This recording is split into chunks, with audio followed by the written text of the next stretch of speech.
por favor escriben por el chat para poder dar ingreso a la sala, si alguno se conecta de pronto después de la hora. Listo.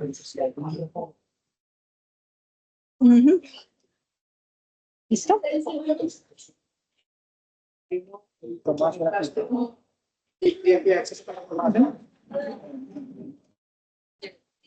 Juan está como coorganizador, tú puedes dar así. Sí. Bueno, compañeros, ahora sí, profe, para presentar acá un momentico al equipo. Gracias. Perfecto.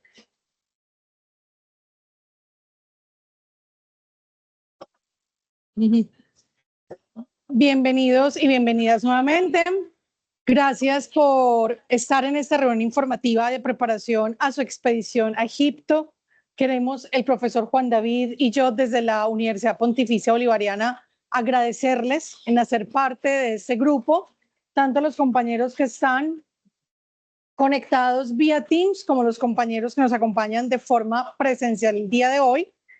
Recordemos que esa es una expedición académica y cultural que es organizada desde el departamento o la coordinación de egiptología de la universidad, que hace parte tanto de la Facultad de Historia como de Extensión Académica Multicampus, y desde Sociedad Histórica de Viajes de Barcelona, España, donde el CEO es el profesor Tito Vivas, quien también acompaña esta expedición. Somos un grupo numeroso este año, somos 40 estudiantes, incluyendo allí las familias de quienes viajan con sus familias, y 3 profesores. Estamos acompañando al profesor Juan David Tobón Cano, el profesor Tito Vivas Fernández y su servidora Elizabeth Noreña esta expedición. Hoy quiero agradecer la presencia de Egiptología en Medellín.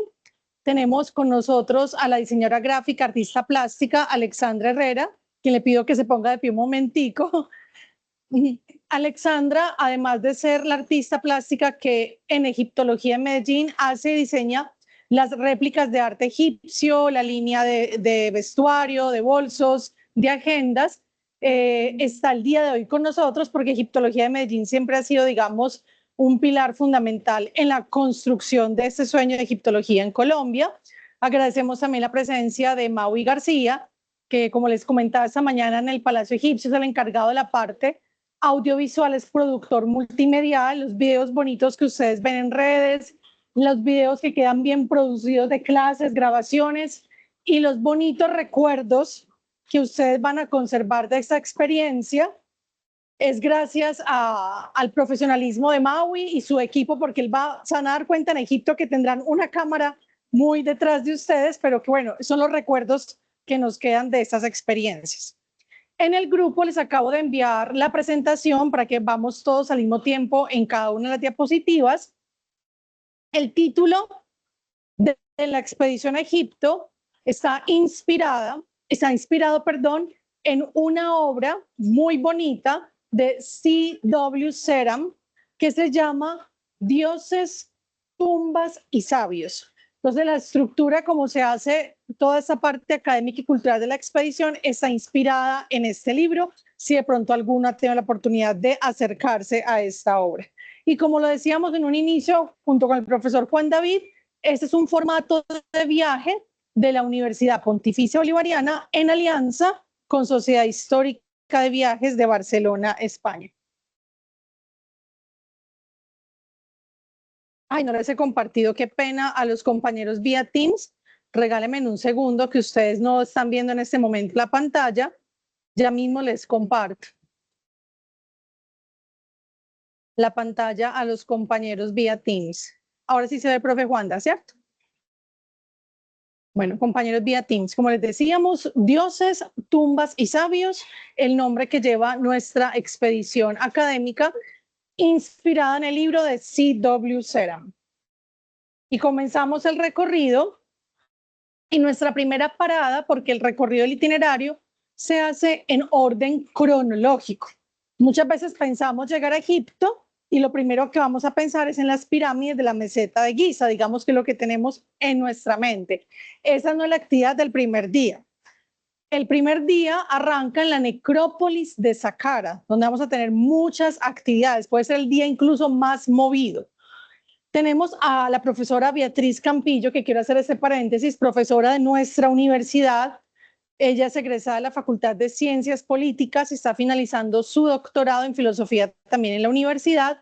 La profesora Beatriz, ya graduada de la primera cohorte, porque aquí la mayoría son de la tercera cohorte, le gustó tanto su experiencia en la expedición a Egipto que este año repite, vuelve a Egipto con los compañeros de la tercera cohorte. La pirámide escalonada de Saqqara, que la estamos viendo en este momento en la diapositiva, es la primera pirámide construida en la historia de Egipto. Esta mañana en el Palacio Egipcio conversábamos acerca del por qué la intención de un rey de construir una pirámide, porque muchas veces hemos escuchado las teorías pseudocientíficas de que tenían que ser otro tipo de culturas ancestrales, que fueron los alienígenas, que es imposible que un ser humano construya una pirámide. Y aquí cito las palabras del profesor Tito con 3 razones muy importantes. Ellos tenían tiempo, tenían agua y tenían arena. Entonces, son principios básicos de la ingeniería, perdón. Sí, señora, hermoso. ¿Te parece que así queda bien? Sí, queda perfecta, sí. Perfecta. Sí. ¿Y cuántos son en total? Ya te digo. 1, 2, 3, 4, 5, 6, 7, 8, 9, 10, 11, 12, 13, 7, 8, 9, 20. Qué pena con ustedes. Entonces, como les decía, esta mañana hablábamos de que la intencionalidad de la construcción de una pirámide no podemos interpretarla o verla bajo la mirada de nosotros, que somos hombres y mujeres del siglo XXI, y que en este momento en nuestros espacios no está el concepto de una geografía sagrada como si lo tenían los egipcios, por ejemplo, no está el tiempo ni los recursos y lo que implica de dispendioso la construcción de un monumento que para ellos hacía parte de su complejo funerario. ¿Y por qué era tan importante construirla? Lo hablábamos con el profe Juan David esta mañana. Porque ellos, dentro de su pensamiento mítico religioso y sus cosmogonías, parte de la creación del universo habla de un montículo inicial, una colina que ellos denominaron Ben-Ben. Y esa colina estaba vinculada con el nacimiento de la vida misma, porque por esa colina surgía el sol. Y los egipcios se mueven en 2 ejes en su geografía sagrada. Lo que nosotros conocemos como los puntos cardinales, norte, sur, oriente, occidente, para ellos está enmarcado por una geografía sagrada. El eje sur-norte, porque arranca desde el sur, está enmarcado por el río Nilo, que para ellos en lengua egipcia, como lo comentó el profesor Juan David, era Iteru, es la palabra egipcia para referirse al río Nilo, que traduce precisamente el río, ese gran río, porque para ellos no había otro río, ese era el río, esa era su realidad, porque esos asentamientos humanos en la neolitización del Valle del Nilo se dan precisamente allí, a las orillas del río Nilo.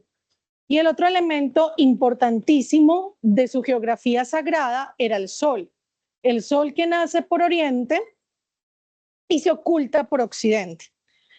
Por eso, cuando estemos en Egipto, nos vamos a dar cuenta que las construcciones de ciudades, talleres, templos de culto estaban en la ribera oriental del río Nilo, mientras que las necrópolis, los templos funerarios estaban en la ribera occidental del río Nilo, porque el nacimiento del sol está conectado con la vida, el ocaso del sol está conectado con la muerte. Y algo que debemos tener en cuenta cuando estemos en esta expedición es que los egipcios no veían la muerte con una connotación negativa y la vida con una connotación positiva. Para ellos eran 2 realidades complementarias y necesarias. Se necesitaba la vida y la muerte, el día y la noche, la luz y la oscuridad, porque esas 2 realidades que nosotros vemos como opuestas en cada uno de esos elementos, para ellos forman parte de lo que ellos denominan un equilibrio cósmico perfecto que llaman la Ma'at, que es también el nombre de una diosa, la diosa de la justicia y la verdad, pero trasciende mucho más al nombre de la diosa y se convierte en un concepto que es la Ma'at. No sé si de pronto alguno ha escuchado en clase cuando el profesor Juan David les explica la diferencia entre Maat e Isfet, donde está el equilibrio, el orden complementado y donde está el caos. Y ambos son realidades latentes y permanentes en el pensamiento y en la cosmogonía de un egipcio antiguo. Entonces, cuando estemos ante esta primera pirámide construida en la historia de la humanidad, estamos ante un monumento muy diferente a las pirámides convencionales de caras lisas. De hecho, es una especie de 6 mastabas superpuestas. Vamos a estar al interior de esta pirámide y vamos a encontrar algo muy bonito que lo tengan allí en cuenta anotado, y es que al interior de esa pirámide vamos a ver dentro de la estructura unos troncos de madera.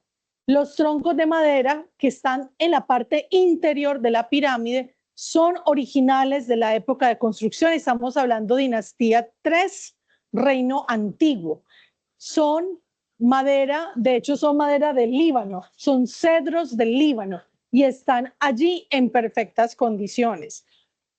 Después de visitar la la pirámide escalonada del faraón Zoser, vamos a recorrer esa necrópolis de Saqqara en varios puntos muy importantes. Vamos a continuar con la otra diapositiva. Bueno, en la otra yo les cuento que, no tengo aquí, sí, que hace parte, como les decía, de la tercera dinastía y que el arquitecto real de esta pirámide ha sido hasta la fecha en la historia egipcia el único mortal que fue luego de muerte subido a la categoría de divinidad. Imhotep fue arquitecto, fue médico, matemático, astrónomo, tenía una cantidad, un Leonardo da Vinci de la época, y fue un personaje muy importante en la corte del faraón Zoser, que es bajo el reinado de ese faraón que se da la construcción de esa pirámide. Y allí mismo, en la zona de Saqqara, vamos a visitar la pirámide de Teti y de Unas. Recuerdan esa mañana en el Palacio Egipcio que hablábamos de unos textos funerarios que datan también del reino antiguo y que vamos a ver la pirámide del último rey de la quinta y la pirámide del primer rey de la sexta dinastía. Vamos a visitar esas pirámides que miren que en su exterior, en la imagen que tienen en este momento en sus celulares, son como si fuesen montículos de tierra. No nos llaman visualmente y desde la estética la atención. Pero a su interior, tanto la pirámide de Teti como la de Unas, en su interior esconden una gran riqueza. Son estos relieves. Vamos donde están los textos de las pirámides. Una diapositiva más. Después de pasar la pirámide de Teti, van a la de Unas y luego pasan a la siguiente diapositiva. Ahí vamos a ver los bajos relieves en los que están grabados estos textos funerarios, que son los primeros textos de los que hay registro arqueológico en la historia de Egipto, que nos hablan precisamente del concepto del más allá y todo lo que implicaba en el culto funerario preparar al faraón difunto para asimilarse en la otra vida como un Osiris y volver a nacer y tener vida eterna. Porque el faraón, cuando está vivo, para ese momento en la historia de Egipto, se asimilaba a una divinidad, al dios Horus, porque Horus es el que recibió de su padre Osiris el dominio de la tierra fértil de Egipto. Pero cuando fallece, el rey debía asimilarse a la figura de Osiris para renacer nuevamente. Pasamos a la siguiente diapositiva y está una mastaba. Mastaba es una palabra que viene de la lengua árabe y mastaba es de hecho un banco, una banca, porque las mastabas, la estructura cuando la vemos en el exterior se asemeja a una banca sobre las que nos sentamos. Estas eran las tumbas de los nobles de la época. Y vamos a conocer la tumba de Khagenmi. Khagenmi era un personaje muy importante en el reino antiguo, era un visir, un chati. Cuando hablamos de un visir, es el puesto de mayor importancia después del rey. Equivale en nuestro sistema político actual a la figura de un primer ministro, es decir, era la mano derecha del faraón. Y estamos hablando de una mastaba, de una tumba de alrededor de 1000 metros cuadrados. Estas tumbas eran muy grandes porque las construían con la intención de que fueran tumbas familiares.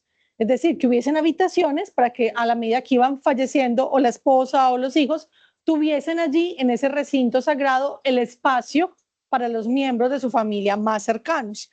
La que vemos en esta imagen en este momento, estamos viendo una de las escenas en alto relieve. Esa tumba es muy famosa porque vamos a ver escenas de caza, ganadería, pesca, portadores de ofrendas.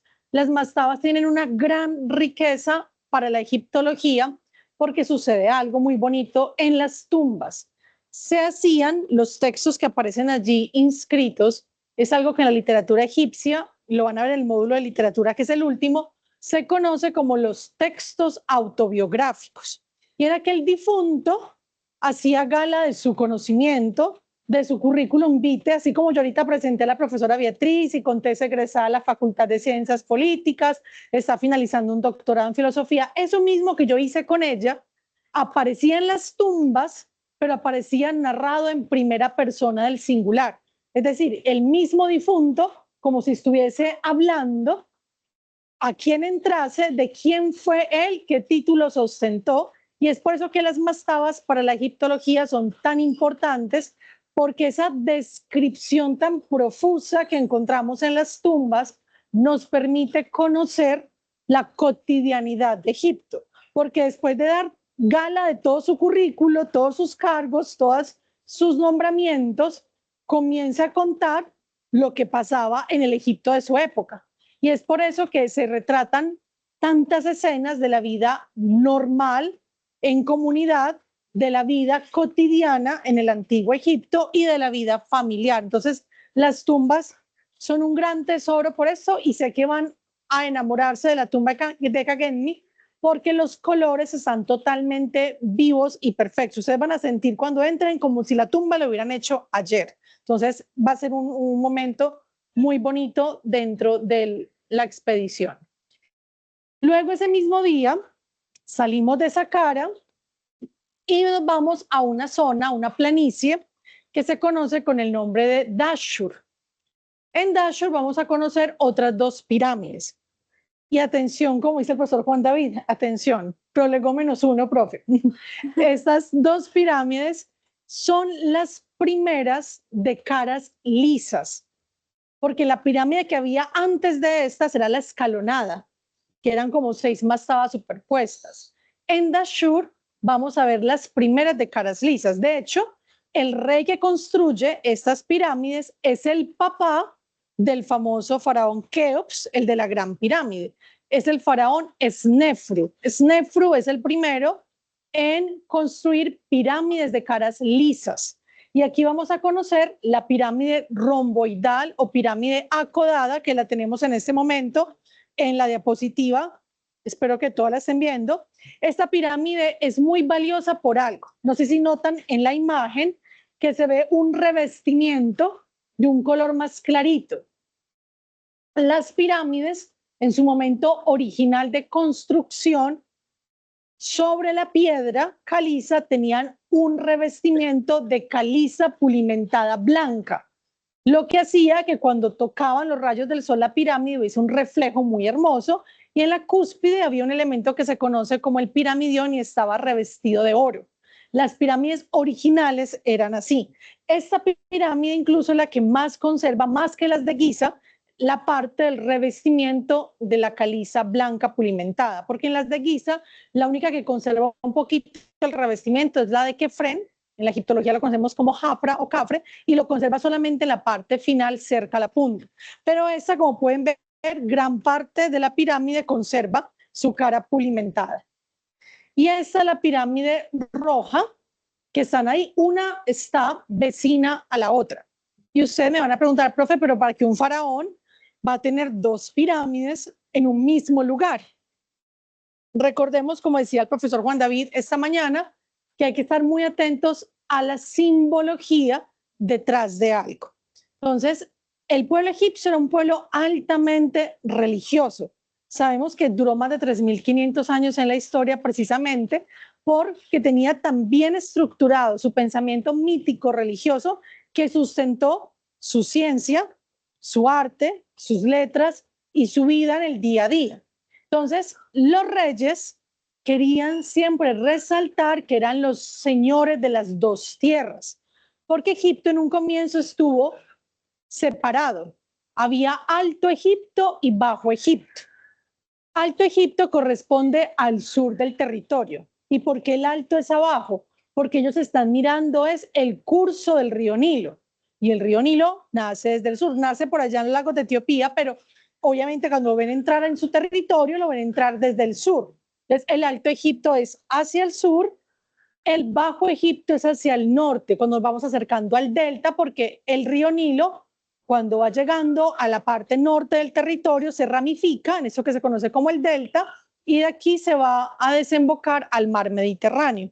Entonces, los reyes querían en sus templos funerarios, porque la pirámide es uno de los elementos de un complejo funerario, ratificar que era el señor de las dos tierras, y por eso las pirámides tenían muchas veces, cuando habían dos de un mismo rey, una orientación sur-norte, para representar una iba a ser la que iba a ser oficial para enterrar, digamos, tener la momia del rey, y la otra era una especie de tumba cenotafio, pero iba a estar simbolizando la presencia del monarca en los dos territorios.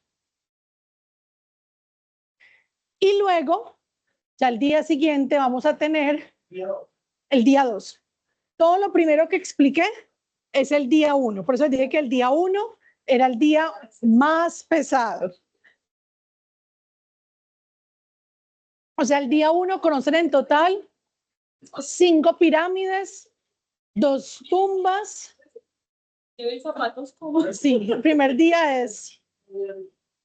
¿Perdón? No, perdón. Vamos apenas para el segundo. Sí, ese día es exigente. Ya estamos cansados. Por eso, ahorita en los tips les vamos a dar unas recomendaciones a todos. En el segundo día vamos a estar en el Museo Egipcio, el nuevo. Son el primer grupo de llegar directamente al Grand Egyptian Museum, porque los grupos anteriores habían estado en el museo, la profe Beatriz lo puede corroborar, de la Plaza Tahrir, que es la plaza, digamos, donde está el museo, el clásico, el de toda la vida, del Museo del Cairo, iban luego a donde está la Sala de las Momias, que es el Museo Nacional de la Civilización Egipcia, que es un museo relativamente nuevo porque fue inaugurado en el año 2017. Pero este año el único museo allí en Cairo es el Grand Egyptian Museum, porque ya se inaugura ahorita el 3 de julio. Si en diciembre lo visitamos nosotros, después de que terminó la expedición, estuvimos con Mau y con el profe Juan David en el museo y habían habilitadas 12 salas. El profesor Juan David, no, yo aquí en el museo, perdón. Cuando estuve yo. Yo sí vi tu cara de sorpresa. Qué pena, mi profe. Estábamos con otros compañeros, con las profes síndicas, pero es que hay 2 compañeros que son los 2 arqueólogos, que van a ser los profesores en el posgrado de egiptología aquí en la universidad. Y ellos estuvieron el año pasado y estuvieron ese día en el museo. Qué pena, profe. Te confundí con otros profes, no hay problema. Y nos demoramos todo un día, no imagino ahora que tienen más de 50 salas que van a estar inauguradas el 3 de julio. Entonces, por eso se escogió el mejor museo, que es el primer museo del mundo más importante de arte egipcio. Ustedes van a ser los primeros en conocerlo. El 3 de julio. O sea que cuando nosotros vayamos en noviembre ya lleva unos meses de estar funcionando. Entonces van a ser el primer grupo en verlo. Y ese día podemos pasar a la diapositiva siguiente. Tenemos la visita esperada, ya te doy la palabra aquí. La visita esperada para esa foto tipo postal, que es la meseta de Giza, las pirámides de Khufu, Khafra y Menkaure. Desde aquí, doctor Juan Carlos, vamos a pedir que se vayan familiarizando con los nombres de la egiptología, porque digamos que normalmente el mundo los conoce como Keops, Kefren y Miserinos, pero vamos a irnos adaptando a los nombres originales desde la lengua egipcia, Khufu, Khafra y Menkaure. Qué pena, Kenny, que tenías una pregunta.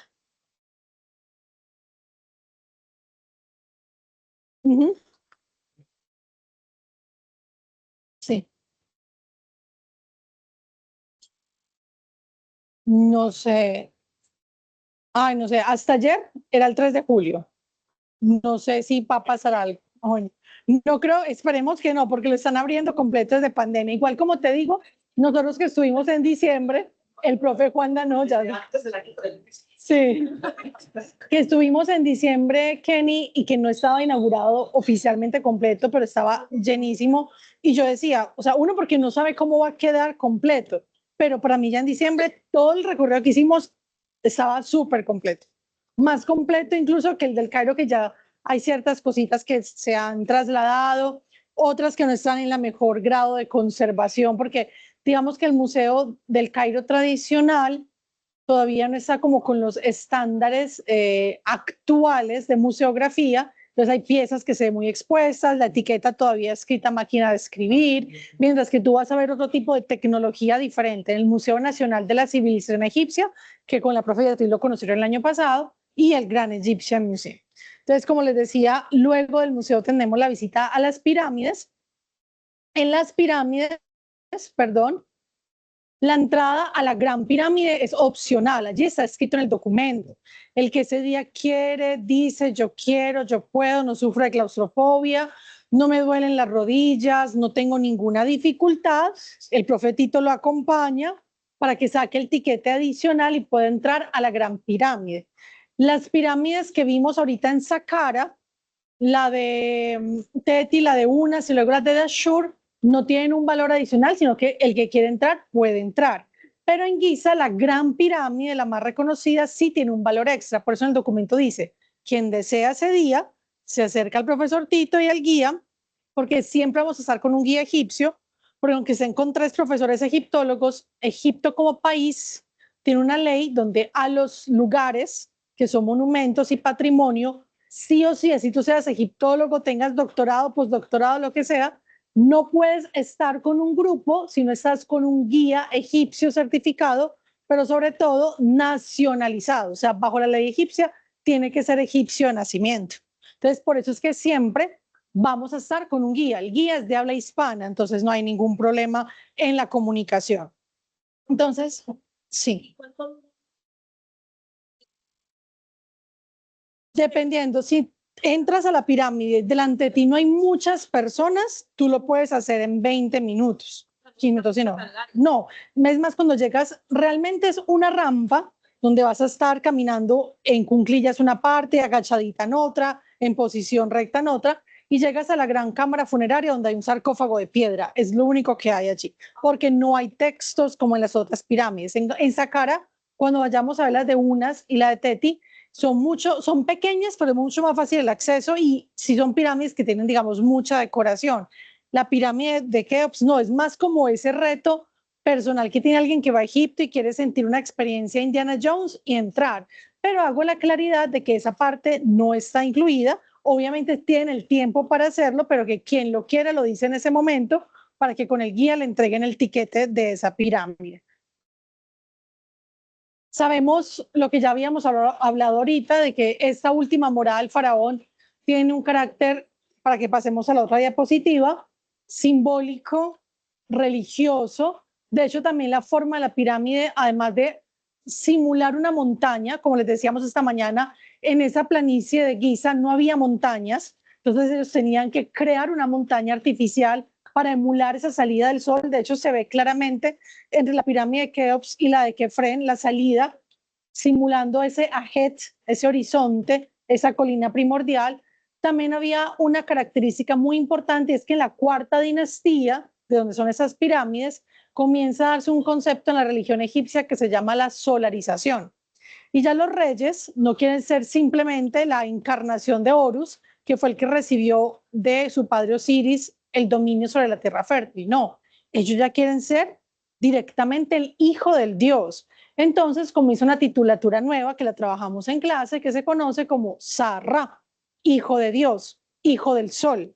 Entonces la pirámide cumplía, como tenía esas caras pulimentadas blancas, la función de reflejar esos rayos del sol que luego iban a bajar y bañar ese suelo fértil de Kemet. Entonces hay una simbología desde la geografía sagrada, desde la parte política, desde la parte astronómica, no están orientadas con la constelación de Orión, como se siente en muchas revistas, no.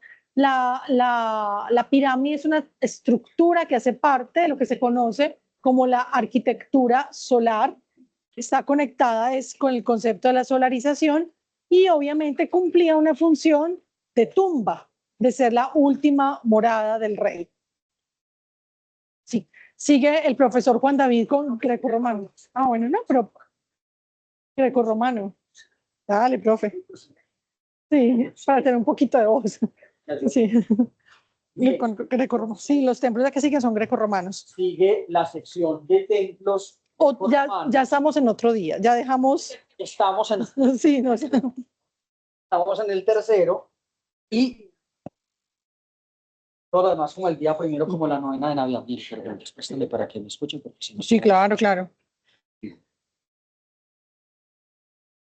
Pero Ya, tú lo tienes abierto, sí. No. Me vas avisando cuando cambiamos de día. Pero hay que contar que la noche anterior se voló. Ah, bueno, tú lo cuentas. Sí.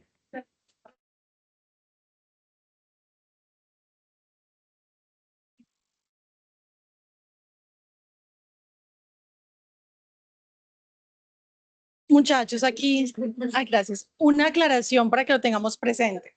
En el itinerario, cuando ustedes lo estén leyendo, van a ver que en el itinerario el día 3 sería Giza, pero es porque el profesor Tito, para ser muy cuidadoso, puso como el día 1, el día de los vuelos, las conexiones, porque sabemos que estamos en ese formato, y pone día 2, el día que llegamos a Saqqara, para que tengamos presente cuando vean el itinerario, no digan, pero la profe dijo que era el día 3, no, es porque el día 1, él lo cuenta en los trámites de los vuelos, porque como tenemos un punto de encuentro como grupo que es Madrid y salimos en el vuelo Madrid-Cairo para que tengamos presente esto.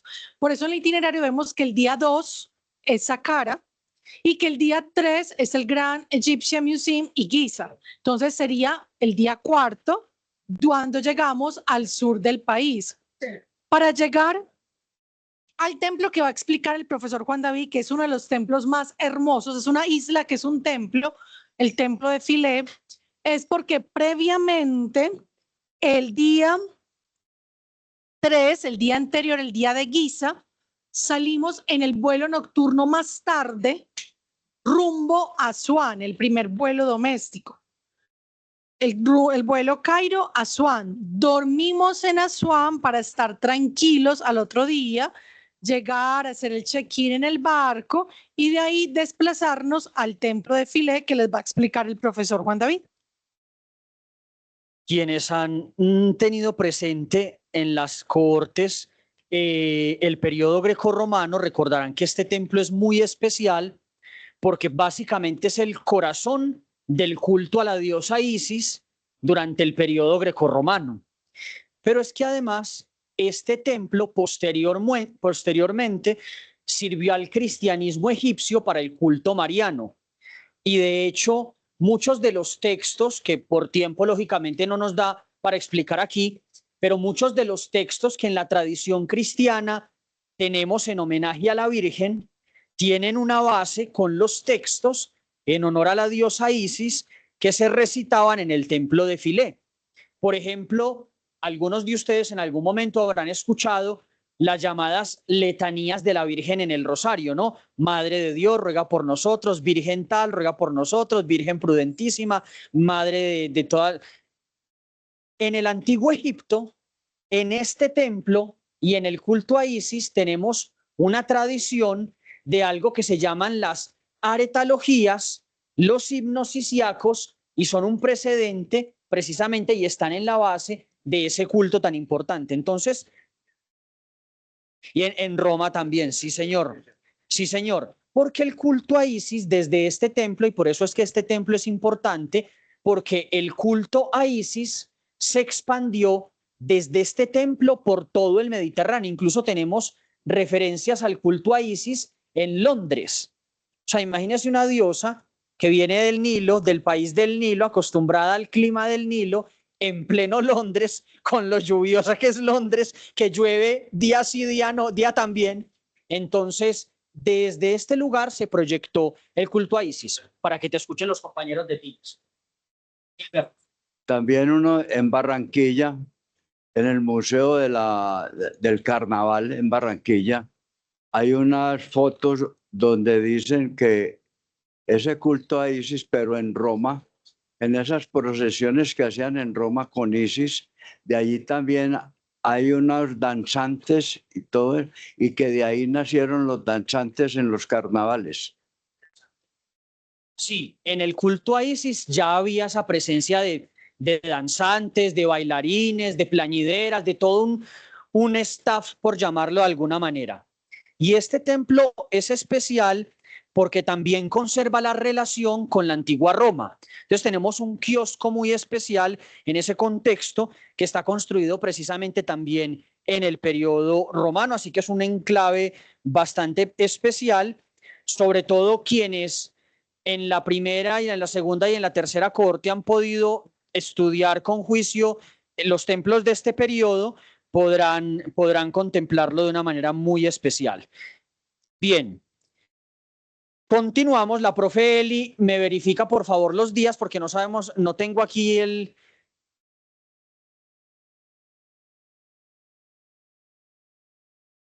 Tercer día, Museo Egipcio, Giza. Cuarto día, llegaríamos a Filé. El poblado nubio, No, te escuchan. sí, gracias. El poblado nubio es otra de las visitas que aparece allí, opcionales. El año pasado era parte obligatoria del itinerario, pero muchos estudiantes estaban muy cansados. Entonces, y decían que si no se podían quedar en el barco durmiendo, entonces, después de la visita del templo de la diosa Isis de Filé, que les explicó el profesor Juan David, regresamos al barco para almorzar. Recordemos que en el barco, a partir de ese primer día del barco, es pensión completa. ¿Qué es pensión completa? Desayuno, almuerzo y cena tipo buffet internacional. Entonces, el barco empieza desde el día tercero, o sea, esa noche nos quedamos para la salida a Asuán, nos quedamos en el barco. No, cuando llegamos a Asuán, llegamos a un hotel. Pasamos la noche en un hotel. En la mañana nos recoge el transporte privado que nos lleva a hacer el check-in al barco. El barco va a estar atracado en muelle, ¿cierto? Dejamos todo allá, nuestras maletas, todo. Salimos al templo que nos acabó de explicar el profesor Juan David. Regresamos al barco a almorzar. Después de almuerzo, quien desee quedarse descansando tiene la posibilidad de descansar. Quien diga, no, profe, yo quiero la visita adicional es Poblado Nubio y la isla Elefantina, gracias, profe, donde vamos a encontrar la necrópolis de Kebet el Hawa. Esa es una necrópolis que no visita el turismo, en que en caso de quien quiera esa visita, el profesor Tito cuenta con los permisos porque allí está trabajando la Universidad de Jaén, España, en excavaciones. Y el profesor Tito fue parte de esa misión arqueológica. Entonces, hay permiso para entrar a una o dos de las tumbas que están allí.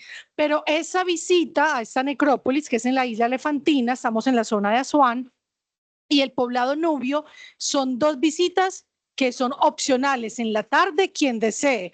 Quien después del templo de Filé llegó el barco a almorzar y dice, profe, me quedo aquí en el barco, en la piscina del barco, en la cubierta, durmiendo, es libre. Entonces, por eso les estoy tratando de ser muy clara, que es, digamos, lo obligatorio, no porque sea obligatorio camisa de fuerza, sino lo que está en el programa, y cuáles son las visitas adicionales. Entonces, estamos todos juntos en la isla de Filé, en el templo de la diosa Isis, que les va a gustar mucho porque van a encontrar obras no solamente del Egipto faraónico en la época grecorromana, sino ya luego cuando Egipto era parte del Imperio Romano. Y vamos a ver el kiosco de Trajano, por ejemplo. Ya te doy la palabra a mi profe.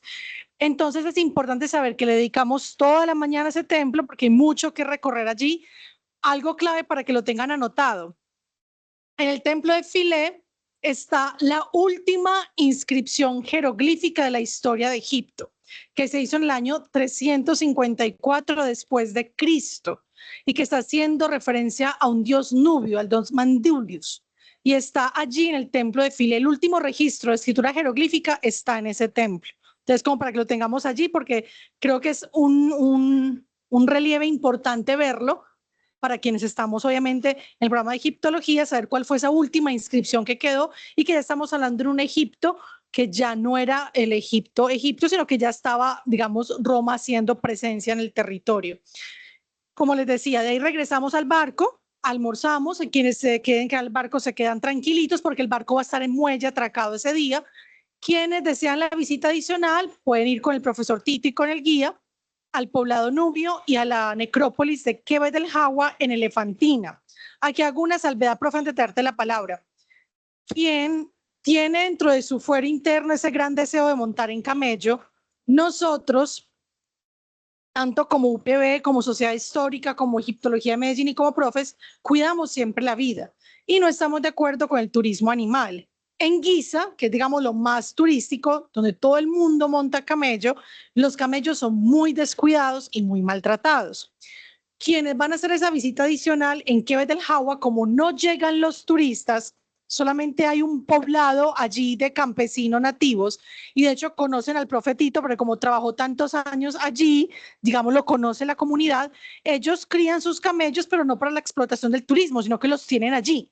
Y son camellos bien alimentados, bien cuidados y que ya los grupos que lleva el profesor Tito le dan el permiso. Creo que valía, yo miro a Juanda como si le hubiera estado. Sí, qué pena. Sí, siempre te llevo en el corazón, profe, siempre te llevo. 200 libras egipcias costaba la montada del camello para quienes no querían subir. 200 libras egipcias, 200 libras. Yo dije 200.000. No, 200.000. Ah, ya sí. No, pues no usted no. 200 libras. La moneda egipcia está devaluada. Aquí les voy a hacer la conversión para que ustedes lo tengan en cuenta. Libras a pesos. No, no, no, no, no, no, no. No. Una libra egipcia son 83 pesos colombianos. Es decir, que si nosotros pagamos 200 libras por camello, estamos pagando 16.000 pesos por montar en camello. Es lo que estamos pagando. Exacto. Es una subida que se aprovecha ahí para que monten a camello, porque para llegar a la necrópolis hay dos opciones, o en camello o seguir unas escalinatas. Entonces, allí. Ah, eso lo quiere decir la profe. Ah, bueno. Espérate. Hay camello para todos. Sí, no, lo que quería mencionarles, bueno, muy buenas tardes, qué pena. No, lo que pasa es que, hola. A ver, no, yo repito esto porque me encantó la experiencia. Lo primero es eso, o sea, se le recomiendo quien lo pueda hacer. Es una experiencia muy exigente físicamente, también lo tengo que decir. Lo menciono pues porque, a ver, en mi caso sufro de la rodilla, entonces, por ejemplo, el solo hecho de estar subiendo y bajando al bus, que es un poco alto, pues son cosas que uno tiene que saber, ¿cierto? Y también cuidarse como a qué partes de pronto uno dice físicamente, pues no me voy a meter, lo voy a observar desde afuera, también es válido, pues como eso. Pero quería mencionar de lo que les estaba comentando la profesora Elizabeth, esos dos lugares, especialmente a quienes nos gustan los animalitos, es muy bonito. Primero, pues porque en el de Quebec del Jagua se puede hacer la montada a camello, también hay caballos para los que no estén de pronto con las ganas de montarse al camello. También está la opción de subirlo a pie. Es un trayecto un poquito largo para quienes ya han tenido esa dificultad, sobre todo de rodillas, o sea que yo agradecía enormemente el camello, que sí tiene, que obviamente es un animal que cuando se para y todo es muy alto, entonces hay que tener también cuidado un poquito con eso y sobre todo lo que es el inicio, que el animal va a tirar hacia atrás y la bajada que normalmente te tira hacia adelante, entonces hay que estar pendiente, digamos, de las indicaciones que a uno le den. Lo menciono porque mi nivel de inglés no es bueno, apenas estoy haciendo eso y no entendía muy bien las indicaciones y por fortuna no tuve un accidente, pero pues es importante hacer caso, ¿cierto? Y entender lo que te están diciendo. Entonces la indicación obviamente que le van dando a uno allí es importante, saber el cómo manejar el cuerpo de uno para que el camello no te tire, ¿cierto? No te tire hacia adelante, pero la experiencia es muy bonita. Y lo otro es lo del poblado nubio, es porque allí están los cocodrilos. Y entonces también, para quienes nos gusta eso, el cargar un cocodrilito, pues también es bonito. Y por eso lo mencionaba y les quería hacer esa indicación, es porque aunque está como opcional, la verdad son cosas que uno pues en la vida va a poder volver a hacer seguramente, ¿cierto? A menos de que vaya a repetir la experiencia, entonces ojalá no se la pierda. Muchas gracias, Beatriz. Muchas gracias, profe. Sí, y que tengan presente cuando estemos haciendo el check-in ese día en el barco, antes de salir a la isla de Filé, quien esté pensando en la tarde en tener la experiencia del poblado nubio y la necrópolis de Quebec del Jagua, como les digo, ya pueden entrar a las tumbas, Tito les va a hacer la explicación, les va a contar los diferentes estratos, que es como se estudia el terreno en arqueología, porque esta enclave de esa necrópolis se hizo muy famosa porque tiene tumbas desde el primer periodo intermedio hasta el Egipto cristiano. O sea, era una cosa impresionante. Él muestra, al llegar a la entrada a la tumba, cuántas capas de tierra hubo y tú estás caminando, bajando a la zona y sigues encontrando restos óseos. Es impresionante. Pero es importante que ese día, desde que lleguemos al barco a hacer el check-in, quien tenga proyectado, como es una visita adicional, diga, profe, yo sé que el poblado nubio y la necrópolis es adicional, pero de una vez me quiero anotar para que organice el profesor Tito eso con tiempo y pueda hablar con el señor del transporte y todo, porque no sea que se coja quemarropa, sino que quien realmente lo quiera lo pueda decir desde temprano ese día. Toda la tarde regresarían ya de noche al barco, pero el barco ese día está en puerto, no hay ningún problema. Yo que les sugiero que como en el dossier de todo el programa ya tienen cuáles son los lugares que son opcionales, es decir, que no están dentro del paquete que se paga, la recomendación más práctica es que cada uno haga el rastreo, mire y diga, yo en este día quiero ver esto y quiero optimizar el tiempo para esto. Yo creo que mi aguante físico y mi salud me da este día para esto.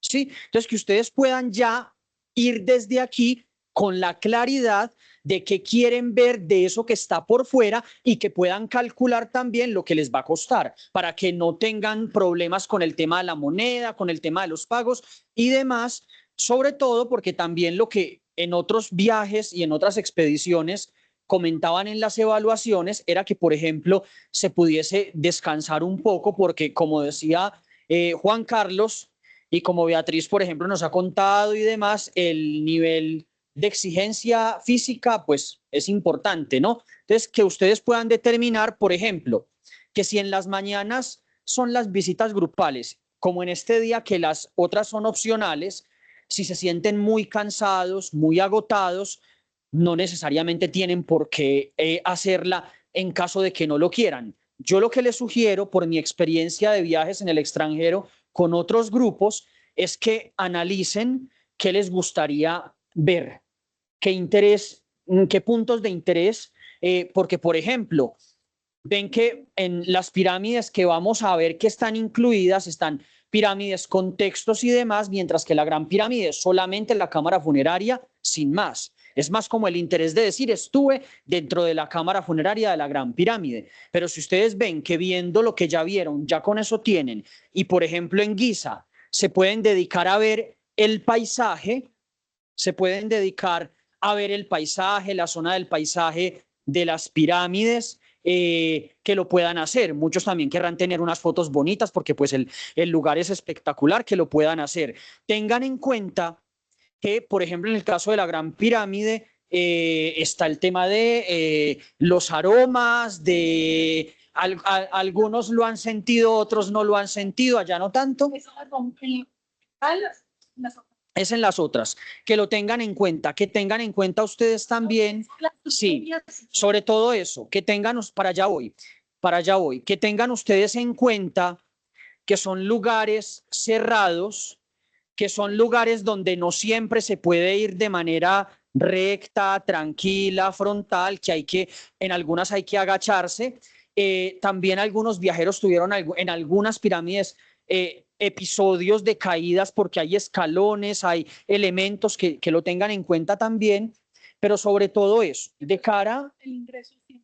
Sí, por eso el ingreso es opcional, pero como ustedes tienen el dossier, incluso yo en otros grupos, en otros momentos, por ejemplo, de cara a preparar maleta y demás, siempre conviene bien 2, 3 días antes del viaje mirar un poco cómo está el estado del tiempo y demás, y sobre todo a la hora de preparar sus maletas y eso ayuda mucho. Y que ustedes puedan ver de las visitas que son opcionales, qué quieren hacer, qué está dentro de sus presupuestos, ¿sí? Y si no, no se sometan por presión grupal de que porque todo el grupo va a ir, entonces todo el mundo tiene que ir. No necesariamente. Gracias. En una pausa, qué pena, para dar una indicación. No hemos repartido todavía la degustación porque faltan por llegar 5 para que estén todos completos. Quien necesite hacer uso del baño, la puerta de este lado es la de damas, la de este lado es la de caballeros. Qué pena que se nos había olvidado dar esa instrucción en caso de que alguien lo necesite. Y ahorita vamos a tener un espacio al final, cuando ya les repartamos la degustación, de explicarles cómo es el manejo del dinero, las propinas, todo eso. Va a haber un espacio para eso. Si hoy queremos empezar con el itinerario para que tengan como muy claras cuáles son las visitas, los lugares, qué historia hay detrás de ellos. Esa noche, entonces, digamos, ya estamos oficialmente pasando la noche en el barco, ya estamos en el barco, en el crucero por el Nilo. Esa noche se regresan los que van a la visita opcional del pueblo nubio, llegan al barco a cenar. Esa noche no es la fiesta que hacen en el barco por lo general es una fiesta que es en la segunda noche, que se conoce como la noche de las galavillas o las chilabas, que se ponen como este vestido tradicional, las personas que lo quieran usar, los que no pueden estar vestidos tal cual están en este momento, y llevan una bailarina de danza oriental, hay unos músicos. Entonces es una noche que después de la cena, quien quiera subir a ese show en el escenario del barco puede hacerlo. Quien dice, no, yo estoy muy cansado, no lo quiero ver, puede ir a dormir tranquilo. Tampoco es una camisa de fuerza. ¿Por qué, señora? Señora, ¿Hay alguien en el chat? pues ya le di a aceptar. Elizabeth Giraldo, ya le di a aceptar. Sí, el Giraldo. Yo ya le di a aceptar. Ya ingresó. Ajá. Bueno, gracias, mi profe. Entonces, algo importante.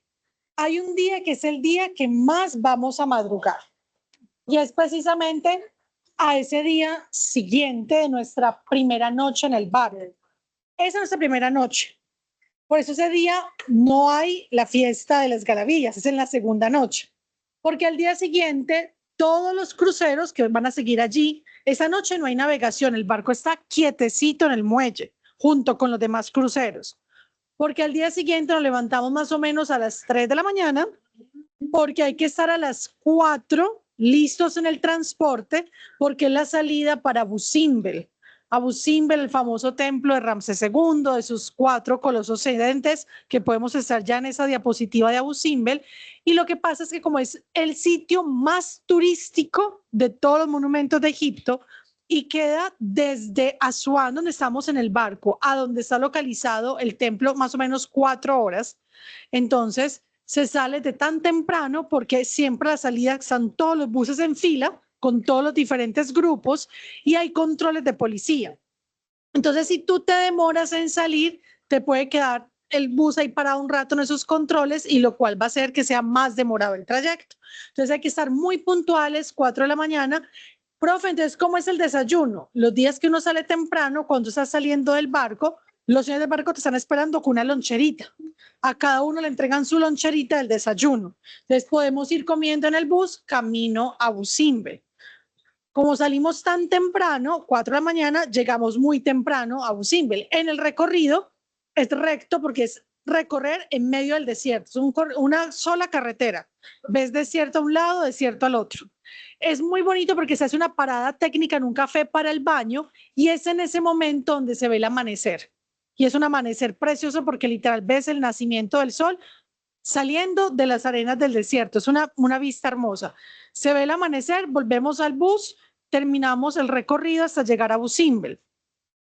En Abu Simbel, además del recorrido y de ir al templo, tanto el templo mayor, que es el de Ramsés II, como el templo menor, que es el que está al lado, dedicado a su gran esposa real Nefertari, hay previo a la visita del templo una clase de arqueoastronomía con el profesor Tito, donde explica las orientaciones astronómicas del templo y explica el por qué cuando se construye la presa de Asuán en la década del 60, hay un proyecto muy importante de la UNESCO, que fue el salvamento de los templos que iban a quedar sumergidos por la construcción de la presa de Asuán. Entre ellos estaba el de Abu Simbel, y cómo es recortado, yo digo que es el Lego más grande de la historia, y vuelto a ubicarse 64 metros más arriba de su lugar original. Y ahí el profesor Tito les va a explicar en esa reubicación, se altera por un día una de las orientaciones astronómicas del templo, porque en febrero y en octubre hay un fenómeno que la gente viaja en esas fechas para verlo, porque en la entrada al fondo del templo Abu Simbel hay 4 estatuas.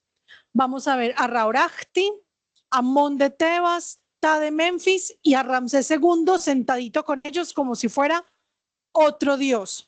Y en esos 2 días del año entra la luz del sol y deja solamente a un dios en oscuridad, el dios Ta de Memphis. No porque sea un dios negativo, no porque sea un dios de la muerte, no, sino que era un dios de la cosmogonía menfita, el más importante, que era un dios de Miurgo, pero tenía un carácter tónico. ¿Qué es tener un carácter tónico? Estaba vinculado al ámbito funerario y por eso permanecía oscuro. Es un fenómeno que la gente viaja para verlo el 22 de febrero, el 22 de octubre, que antes de que se reubicara el templo era un día antes, en una fecha, un día después. Eso lo va a explicar Tito en la clase que les va a dar de arqueastronomía, porque realmente este templo también está vinculado con el sol. Con el sol. Entonces, que mucha gente dice, no, están celebrando el jubileo del faraón, no son los años de coronación, es mucho más que eso. Y eso lo vamos a tener en una clase en vivo de astronomía allí. Luego se visitan los templos, se hacen las fotos, el profesor da un tiempo, es el lugar donde, digamos, más tiempo se da por la inmensidad. Se pone el punto de encuentro en la cafetería, muy puntuales, porque nos esperan 4 horas de regreso para llegar al barco. Y no podemos perder nuestro transporte, que vamos a hacer un transporte privado siempre en todas las ciudades que estamos, porque ese día apenas llegan los buses con los pasajeros, todos los cruceros zarpan, comienza la navegación. Entonces, si nosotros retrasamos a nuestro conductor, podemos perder nuestro barco. Es muy importante ese día ser muy puntuales en la hora de encuentro para tomar nuevamente el transporte que nos lleva de regreso al barco. Gracias, mi profe. Se empieza la navegación nocturna y la idea es al día siguiente arribar a otro templo del Egipto greco-romano. Doy la palabra al profesor Juan David. Sí, este templo de Komombo es muy importante porque es el lugar donde se rendía culto a una divinidad muy particular, que es una divinidad con cuerpo humano y cabeza de cocodrilo, que es precisamente el dios Sobek. Y el dios Sobek era un dios titular, protector de la casa del rey, de la monarquía, del faraón. Por lo tanto, es uno de esos dioses asociados al liderazgo del rey. Muy curioso que la figura del rey está asociada en un cocodrilo. Ya se podrán ustedes imaginar qué se quería comunicar con esa dinámica del cocodrilo. Es un templo donde además se puede ver toda la influencia del carácter greco-romano, ¿sí? Del valor y de todos los aportes del carácter greco-romano, y por lo tanto, pues es un enclave importante dentro del recorrido del periodo greco-romano. Y en el templo de Sobek, me devuelvo un momentico, vamos a visitar el Museo de los Cocodrilos, que está ahí al lado del templo, que es un museo donde vamos a ver las momias de cocodrilos. Y también muy importante en este templo, para que lo tengan anotadito, así como en el de Philae, vemos la última inscripción jeroglífica. En este templo es donde se encuentra el alto relieve de los instrumentos quirúrgicos. Entonces, para quienes están interesados del área de la salud principalmente, es de los primeros registros de la humanidad donde se evidencia el uso de instrumentos quirúrgicos para cirugías. Entonces, nosotros decimos en qué mural están para que lo puedan conocer. Y continúa el templo de Edfu, dedicado al dios Horus. Es un templo doble. Este es un espacio, digamos, de los templos de los más importantes, porque saben ustedes que han ido estudiando, y los que no, Horus es el hijo de Osiris y por lo tanto el heredero del trono de Egipto. Cuando Osiris es asesinado, el reino, por decirlo de alguna manera, lo hereda Horus, que es un dios con forma de halcón, es un dios solar, porque, como decía Beatriz, por el tema de los animalitos, en el antiguo Egipto, el animal, el ser vivo que más se acercaba al sol, que más tocaba al sol en el celaje, era el halcón. Y cuando volaba y el sol estaba en todo su esplendor, parecía que el halcón se fundía con el sol. y eran uno solo. Es pura contemplación de paisaje, como les decía yo esta mañana en la cátedra en el Palacio Egipcio. Este templo es especial porque es el templo, es uno de los centros más importantes de culto a Horus.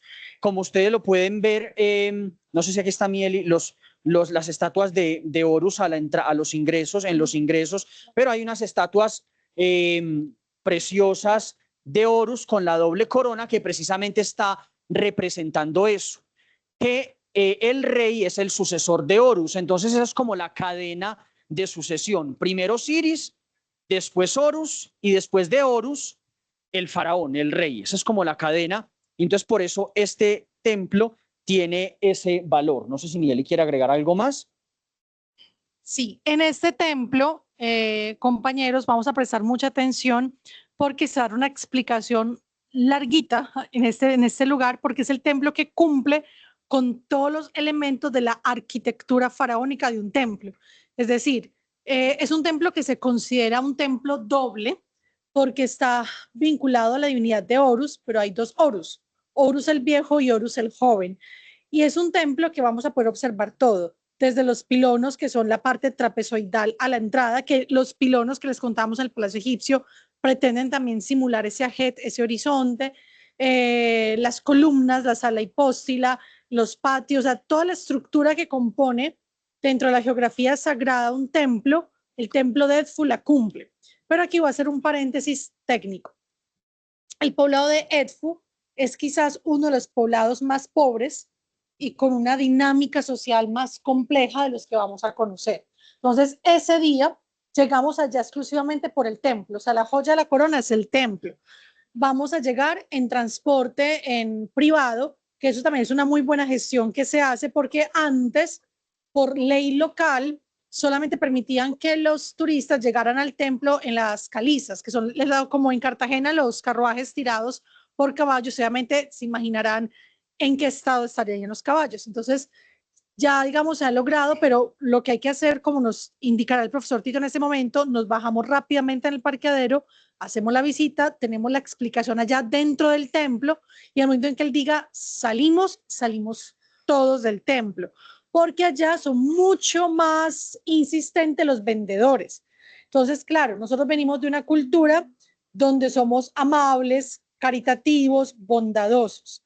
Si usted acepta a un niño, por más tierno que lo vea, y le recibe algo, o él le va a pedir una foto, porque es muy normal que los niños en la calle al turista le pidan una foto, y más cuando hay mujeres de otro color de ojos, de otro color de cabello. Para ellos, por ejemplo, una mujer del color del cabello de Olguita llama mucho la atención, o del color del cabello de Teresita, para ellos es algo súper llamativo y le van a pedir una foto. Entonces, si usted acepta, luego de que usted se toma la foto, le van a pedir después que pague propina. Entonces, por favor, se le acercan, le van a decir, le regalo este papiro, porque eso sí, para vender, ellos identifican si tu idioma es español, hablan español. Si ven que es un chino, le hablan un mandarín perfecto. Si ven que es un turco, le hablan turco. O sea, ellos para vender te hablan en el idioma que sea. Entonces, les pedimos estar como grupo y que si alguien se les acerca y les pide propina, ustedes simplemente dicen el guía. Van a decir esa palabra, habla con el guía. Yo sé que a uno le duele, le parte el corazón, pero es para evitarles problemas a ustedes, porque si no hacemos caso a esa indicación, una persona va y va a ser insistente con ustedes, nosotros no podemos hacer ya más allá en ese momento, ¿cierto? Porque estamos hablando de un grupo de personas adultas, no estamos viajando con niños menores de edad. Entonces, en Edfu sí les pedimos mucho, en este templo particular, terminada la visita, punto de encuentro es cafetería, nos vamos directo para el bus. Les pedimos que en Edfu evitemos comprar en el mercadillo de Edfu. En los demás templos que hay mercadillos a la entrada y la salida, pueden comprar, tranquilos, sin ningún problema, pero les pedimos que en Edfu no. Es una ciudad con una dinámica compleja, sino que entramos y salimos. Ahí ya regresamos al barco, vamos a estar en navegación y después de un día de navegación vamos a llegar a Luxor. Luxor, que es otra joyita de la corona. Luxor es espectacular. En Luxor vamos a estar hospedados ya en hotel. Sabemos que en los hoteles tenemos siempre incluido el desayuno. El desayuno es grandísimo, tipo buffet. Tito para la hora del almuerzo va a dar una propuesta y dice, vamos a esta opción Vale tanto el menú por persona, quien lo quiere. Quien no le gusta esa opción, no le parezca el precio, puede, hay en los hoteles hasta 5 o 6 restaurantes con opciones para tomar o restaurantes en la zona cerca que usted le puede preguntar, Tito, aquí en la zona cerca, ¿cuál me recomiendas? Otra cosa, mientras se llegan, porque a veces los almuerzos son tarde cuando estamos en los hoteles, en el barco sí, digamos, es muy religioso el horario de comidas. Desayuno tipo buffet, incluso lonchera cuando salimos temprano, almuerzo tipo buffet y cena tipo buffet. Pero en los hoteles, en las salidas que son en hotel, a veces uno termina una visita a 4 de la tarde, o sea, hacer un almuerzo tarde. Entonces se recomienda, como en el buffet ponen yogurcitos y cositas, ustedes pueden tomar del buffet y tener snacks. ¿Qué les pedimos? Que esos snacks son para consumirlos en los trayectos. Yo me guardé mi yogurcito, mi fruta, mi pancito, me hice un sanduchito, me lo como tranquilamente en el bus porque sé que el almuerzo va a ser tardecito, tengo mi snack, pero no es un snack para consumirlo dentro de un restaurante. Es decir, yo no quiero ir al restaurante que el profesor Tito me está proponiendo o no me gustó ningún restaurante del hotel. Me comí mi snack en el bus o me lo llevé a la habitación y me lo comí sin ningún problema, pero no podemos llegar a un restaurante a consumir el snack del hotel. Hago esa claridad porque tuvimos un episodio, una situación el año pasado. Entonces es mejor advertir.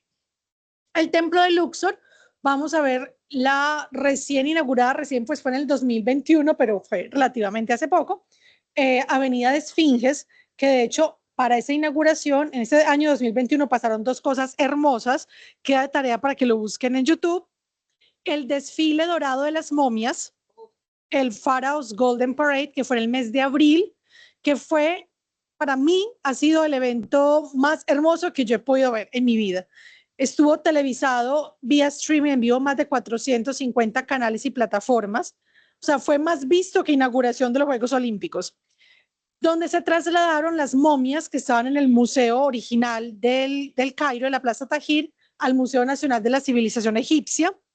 Y eso fue una puesta en escena en simultáneo en los diferentes templos, había una danza diferente, eso fue una cosa espectacular. Lo buscan en YouTube así, Desfile Dorado de las Momias, o si lo pueden buscar en inglés, Pharaoh's Golden Parade. Eso fue en abril del 2021. Y en noviembre se hizo la reinauguración de la avenida de Esfinges. Fueron a colocar las esfinges que había a la entrada de Luxor, hicieron una recreación de un festival muy importante en el Antiguo Egipto, que es el Festival Opet. Y allí vamos a ver esta puesta en escena. Estas dos cosas ocurren en el año 2021. El templo de Luxor es una preciosidad, es un templo que lo vamos a visitar de noche. Entonces va a ser muy bonito por el juego de luces que ustedes van a poder ver de los reflectores, el recorrido de este templo en un horario nocturno. Y en ese templo de Luxor, mi profe Juanda, allí se le va a hacer a desmitificar algo, y es que allí hay un relieve de Alejandro Magno. Y van a ver en ese relieve que está un jeroglífico ya negro de todo el mundo tocarlo, porque supuestamente la gente veía ese jeroglífico como si fuese la forma de un espermatozoide. Entonces la gente tiene unas ideas rarísimas y que entonces si lo tocaba iba a ser fértil. No, no es un espermatozoide, es un jeroglífico que simboliza un cántaro del cual está vertiendo agua, que es el símbolo de la purificación, y allí se va a explicar muy bien eso. Lo mismo que vamos a explicar, aunque este año no se va a Dendera, se va a explicar qué es lo que pasa con las famosas bombillas de Dendera. Ese día aprovechamos el Luxor para contarles esos mitos que la gente ve, pero que no son. Y al día siguiente hay un día dedicado a Karnak. Karnak, que es ese complejo de templos. Karnak, muchachos, la verdad, uno quisiera poder estar 4 días en Karnak. Ese día podemos realmente visitar solamente el 70% del templo, del tiempo de ese día, perdón, va a estar dedicado a Karnak. Porque Karnak son muchos templos en uno. Se le conoce como un museo al aire libre. Entonces sabemos que todo quien fue el faraón más importante en el Reino Nuevo tuvo que dejar un legado allá. Y eso lo hablamos en clase también esta semana. Entonces, en Karnak sí les pedimos mucha atención porque es muy grande. Tenemos una primera parte guiada con Tito, Juan David y Elizabeth, y luego les vamos a dar el tiempo para que puedan recorrerlo todo, lo más que puedan. Entonces, como es tan grande, sí prestar mucha atención en ese lugar al punto de encuentro. Y finalmente, no se ha terminado todavía, sino que finalmente el día siguiente que vamos al Valle de los Reyes. En el Valle de los Reyes vamos a tener la oportunidad con el ticket de visitar 3 tumbas. Usted escoge de las que están habilitadas cuáles 3, pero hay unas que son especiales y que tienen un costo adicional. La tumba de Tutankamón tiene un costo adicional. La tumba de Seti I tiene un costo adicional. La tumba de Merentap tiene un costo adicional. ¿Cuáles digo yo que si usted quiere pagar una tumba adicional, además de las 3 que ya le incluye, vale la pena? La tumba de Seti I. La tumba de Seti I es la Capilla Sixtina del Valle de los Reyes. Es una cosa que ustedes no lo pueden creer, porque la gente paga a Tutankamón por la tradición de la Tutankamón, pero realmente tú entras a la tumba y la tumba en la primera parte no tiene nada de decoración. El atractivo de Tutankamón es que es la única tumba del Valle de los Reyes que tiene la momia in situ. La momia está ahí, está exhibida en una urna de cristal, pero que ahora con la nueva inauguración del Grand Egyptian Museum, posiblemente para ese momento la momia sea trasladada hacia el museo. Entonces no sabemos si la momia va a estar allí. Y es una tumba que solo tiene decorada la cámara del sarcófago, que es preciosa esa cámara del sarcófago, pero es lo único, es una tumba muy pequeña. Mientras que la de Seti I es un recorrido casi de 1 hora si usted la quiere hacer con todo el lujo de detalles. Entonces, para que lo tengan anotado, quien quiera realmente, además, ya tienen incluidas 3, pero de las que tienen un costo adicional, realmente, si ustedes preguntan cuál vale la pena, la de Seti I. Es una cosa absolutamente hermosa. El día que estamos en el Valle de los Reyes es el día que visitamos también el templo mortuorio de Hatshepsut, que está enclavado en la roca, que es preciosísimo. Atención, prolegómenos 2. Este día es el día que está como opcional el viaje en globo. Quienes van a viajar en globo, ese día los recoge el transporte a 1 hora diferente al resto del grupo. Los recogen a las 4, creo, antesitos de las 4 en el hotel, porque ustedes van a estar en el globo viendo el amanecer, sobrevolando el Valle de los Reyes, sobrevolando el templo de Hatshepsut. O sea, es un vuelo en la zona, digamos, más emblemática de la necrópolis tebana, y ya luego nos encontramos allí con el resto del grupo que no montó en globo. No es que se vayan a perder ninguna visita, no, sino que por eso salen más temprano los del globo y ya allá se encuentra con el resto del grupo para continuar el recorrido. Entonces, quienes tengan ese sueño de montar en globo, vale mucho la pena, es una experiencia, para mí es una de las experiencias más bonitas que yo he tenido. Lo debe dejar listo desde mínimo 2 días antes, porque le van a pedir la foto del pasaporte. Esa es una reserva que el pago se hace en efectivo, sea dólares, sea euros o sea libras egipcias, pero debe pagar en efectivo. Entonces tengan presente ese valor. El año pasado, profe, ¿recuerdas tú? Sí. Sí, es una cosa. De hecho, tenemos alumnos que han hecho la experiencia en globo en Capadocia y que han hecho la de Luxor y se quedan con la de Luxor. O sea, gente que ya ha hecho globo en Capadocia y dice, no, el de Luxor es el más bonito. Bueno, sí. Y ya voy a pasar con la alimentación de todos el día de hoy. No, lo que pasa es que es una de las experiencias más bonitas para los que no. A ver, yo me metí a esto porque me gusta el tema de Egipto, pero pues yo no soy egiptóloga ni voy a hacerlo, así de preocuparme por qué dice un jeroglífico, no, ese es asunto más de ellos, no tanto mío. Pero yo sí soy muy de paisajes y por eso el tema para mí, tanto de los animalitos que les contaba ahorita, como el solo paisaje, es muy bonito. Es una experiencia que no se deben perder, sobre todo porque desde arriba no solamente van a ver los templos, sino que van a ver un fenómeno natural muy interesante, que es poder observar todo el Nilo y ver hasta qué parte llega como esa irrigación que permite que esté en verde y dónde hace el corte para que siga todo lo otro en desierto. Entonces, es una cosa paisajísticamente muy bonita, ¿cierto? Es hermoso poder estar. Yo sé que hay gente que le tiene temor al tema de volar, pero es un vuelo muy tranquilo. O sea, la verdad es que es un momento donde uno va muy temprano en la mañana, hace mucho frío, hay que estar bien abrigado. Quienes puedan llevar además ropa térmica por dentro de esa que es delgadita pero que calienta, pues sería muy bueno que lo puedan tener. Que lo único que hay que tener cuidado con el tema de el montarse a la canasta y la bajada, ¿cierto? Pero a uno le ayudan. ¿Por qué lo digo? Pues porque también nuevamente necesita, sí, porque estamos hablando de que la canasta queda aquí, ¿cierto? y que cuando uno sube, pues hay un escaloncito y le ayudan, pero a la bajada, pues no. Entonces, entre los compañeros le ayudan a uno. Siempre le van a llegar a uno a pedir cosas. Entonces, cuando desciende el globo, ahí mismo van a aparecer motos y niños pidiendo cosas. Lo que ahorita decía Elizabeth, de hecho, perdón que lo diga, yo creo que se quedó cortica en algo. Son acosadores. O sea, en realidad no es el típico vendedor que uno se encuentra aquí. No es Cartagena, no es el que te va a decir la familia Miranda, no. Este es el que literalmente te persigue hasta el bus, ¿cierto? Y uno es dentro del bus y todavía el señor ahí diciéndole cosas. Sugerencia, no hagan contacto visual. O sea, el asunto es de eso. ¿Por dónde voy? Y para dónde me lleve el grupo. Y hacerle obviamente caso a los que están dirigiendo. No hacer ni siquiera al hablarles ni en español, ni en inglés, ni en nada. Simplemente vaya a lo que usted va y no hagan el contacto visual y no más. De resto, te vas a encontrar con personas también, ya pues quienes son el equipo, de verdad sumamente amables. Hay un gran respaldo por la parte de Tito, de Elizabeth, de la gente, incluso por los guías también que vamos a tener allá, donde uno se siente seguro. No es un país para uno ir solo, es un país para ir justamente acompañado, en grupo, y por eso es el tema de no perderse ese tipo de experiencias. A quienes nos gusta el tema más de lo del paisaje y disfrutamos más el paisaje, el tema del crucero, el tema del globo y obviamente la montadita a camello, eso es el top. Gracias. Gracias, profe Beatriz.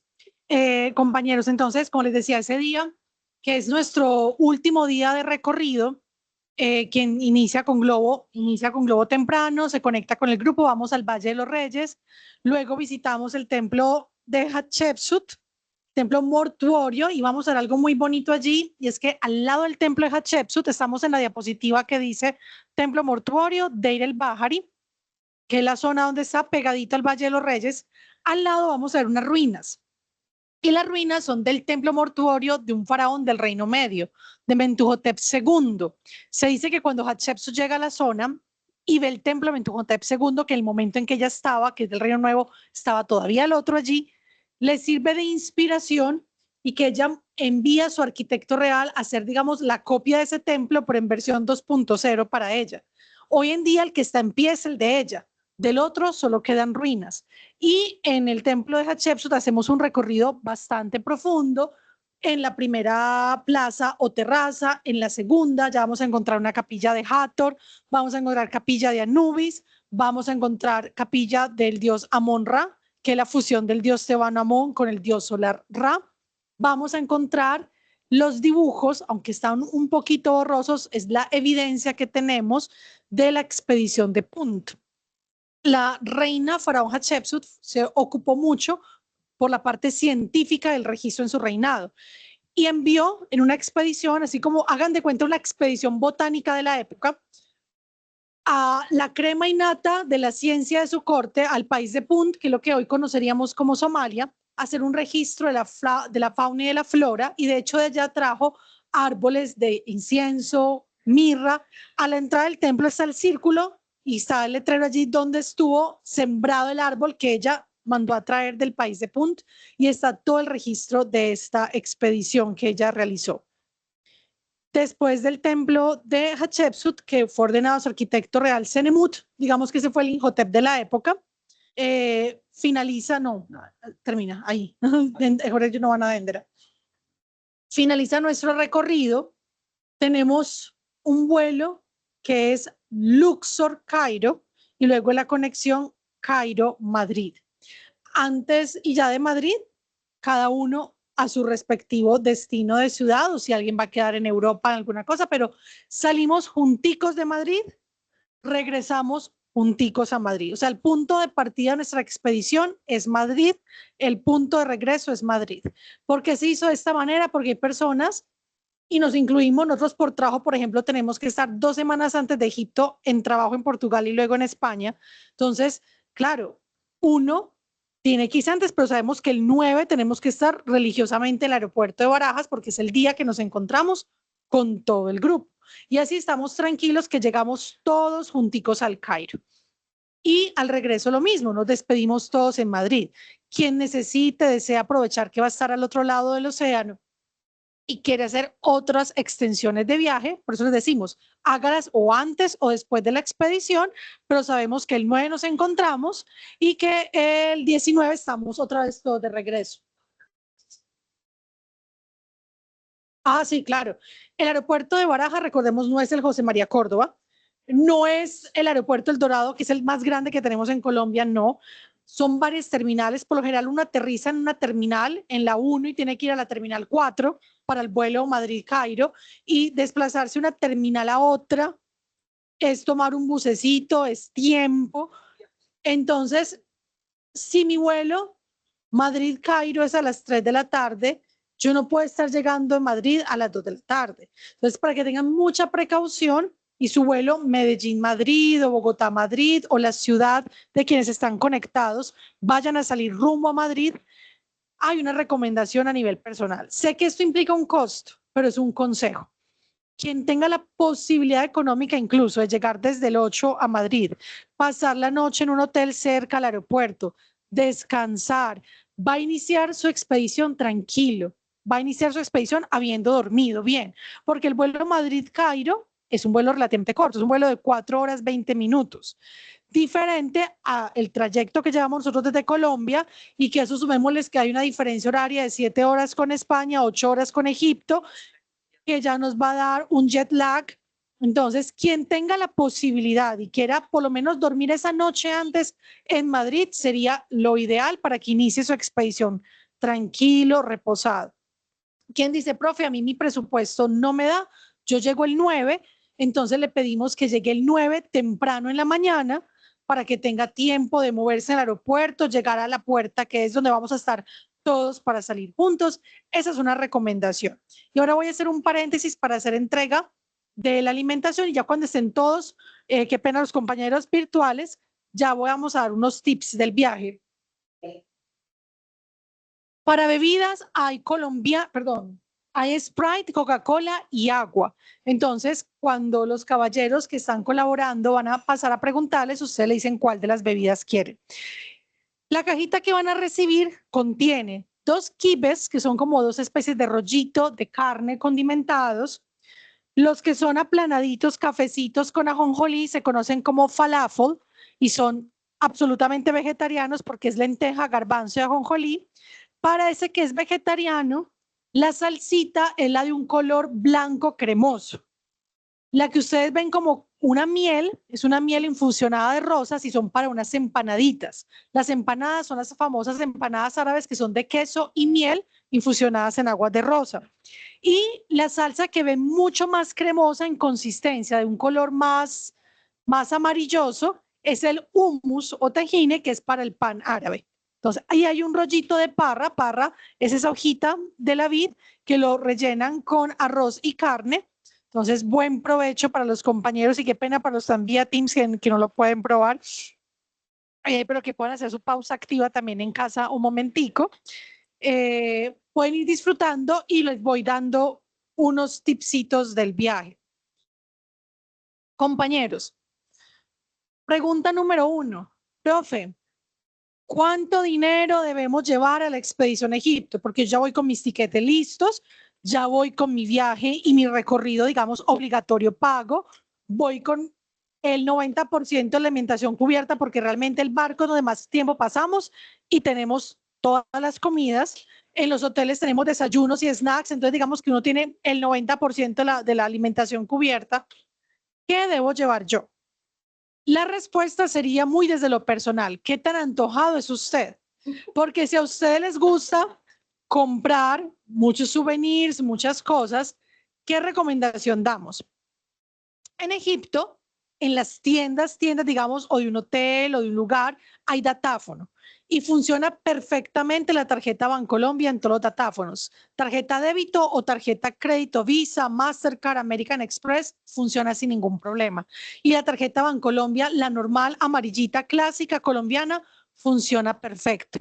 Para pagar en un restaurante, profe, yo me quedé en el hotel y quiero pagar esta comida en el hotel, paga tranquilamente con tarjeta.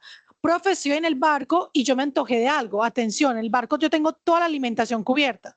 Desayuno, almuerzo y cena. En las tardes puedo subir a la cubierta y me regalan un té y torticas. tengo todo cubierto. ¿Qué es lo único adicional en el barco? Que cuando yo me siento a comer, las bebidas me las van anotando. Quiero agua, quiero cerveza o quiero gaseosa. Ellos te van anotando, te piden el número de tu cabina del barco y al final, el último día del barco, usted se dirige a recepción y le muestran todos sus tiqueticos y paga.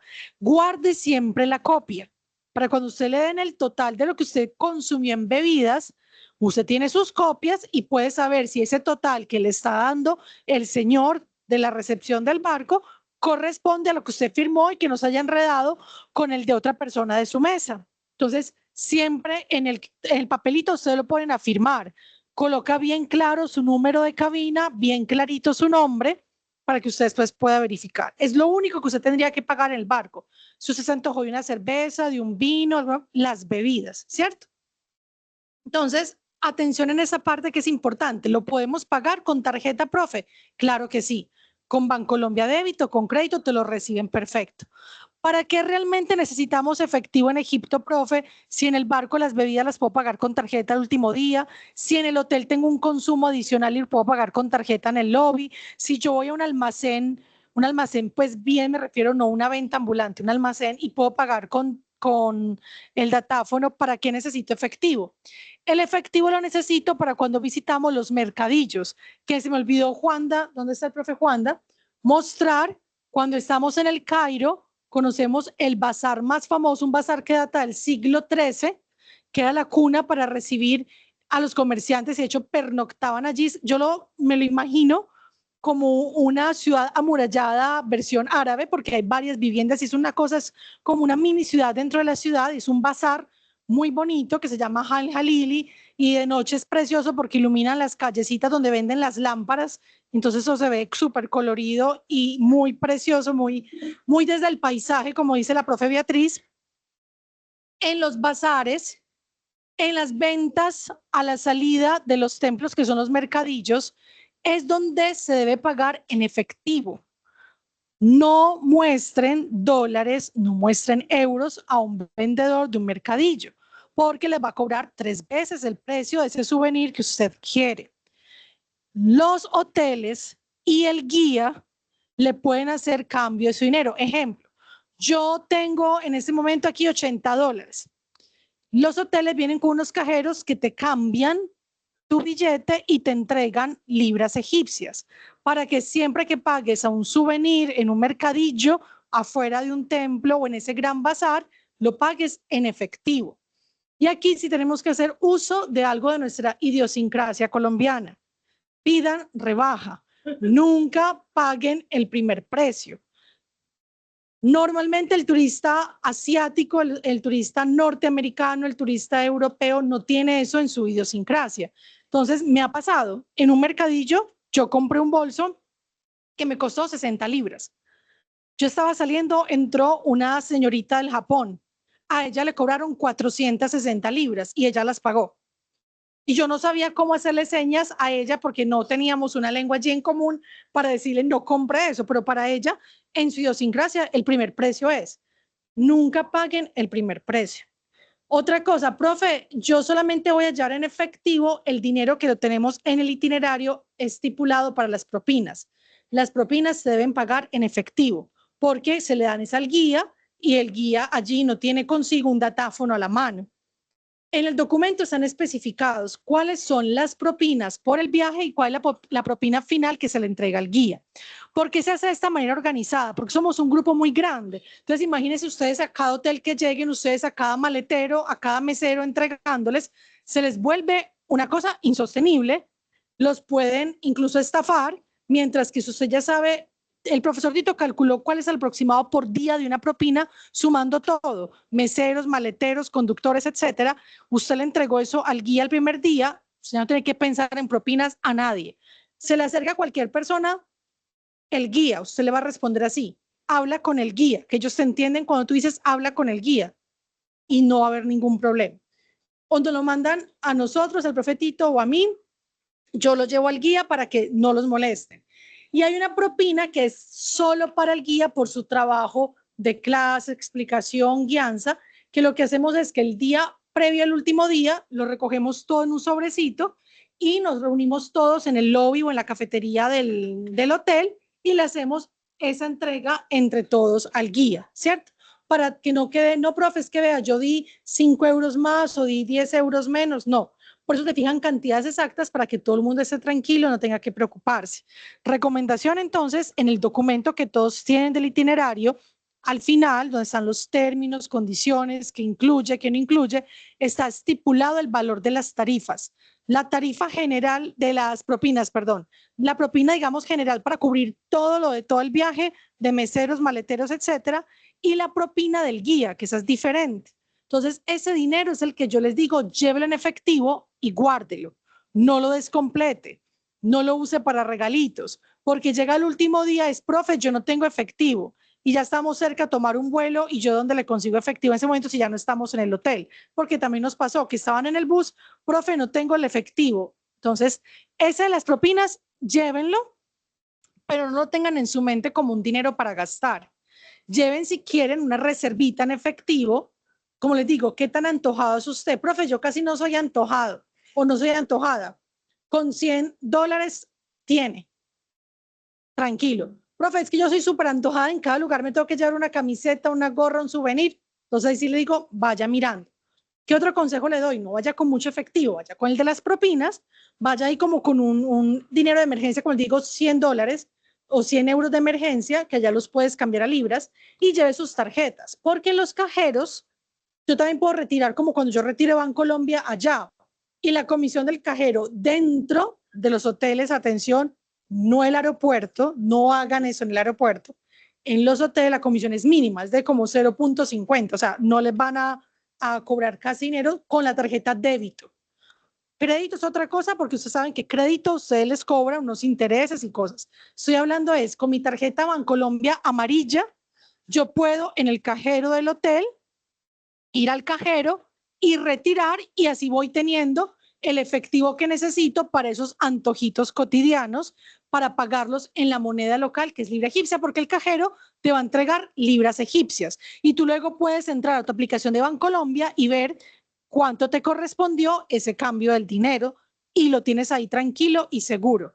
Eso lo estoy diciendo para las tarjetas débito, porque sabemos que cuando hacemos avances con tarjetas crédito, en el exterior, automáticamente las tarjetas difieren como a 60 cuotas. Entonces, hago esa claridad que es diferente cuando ustedes hacen un avance con tarjeta crédito con débito. Mi recomendación es que cuando retiren del cajero del hotel lo hagan con su tarjeta débito para que se eviten sobrecargos, que más bien la crédito la utilices cuando pagaste una comida extra en el restaurante, que es más fácil de llevar ese control a un retiro que te difieren como en 60 cuotas. Esa es una recomendación. Y llevar en efectivo, como les digo, el dinero de las propinas y algo poquito extra que tú lo tengas ahí para una emergencia. ¿Exigen carnet de COVID? No, ya no lo exigen. Yo siempre en el pasaporte tengo todos mis carnets por seguridad, pero no porque los pidan.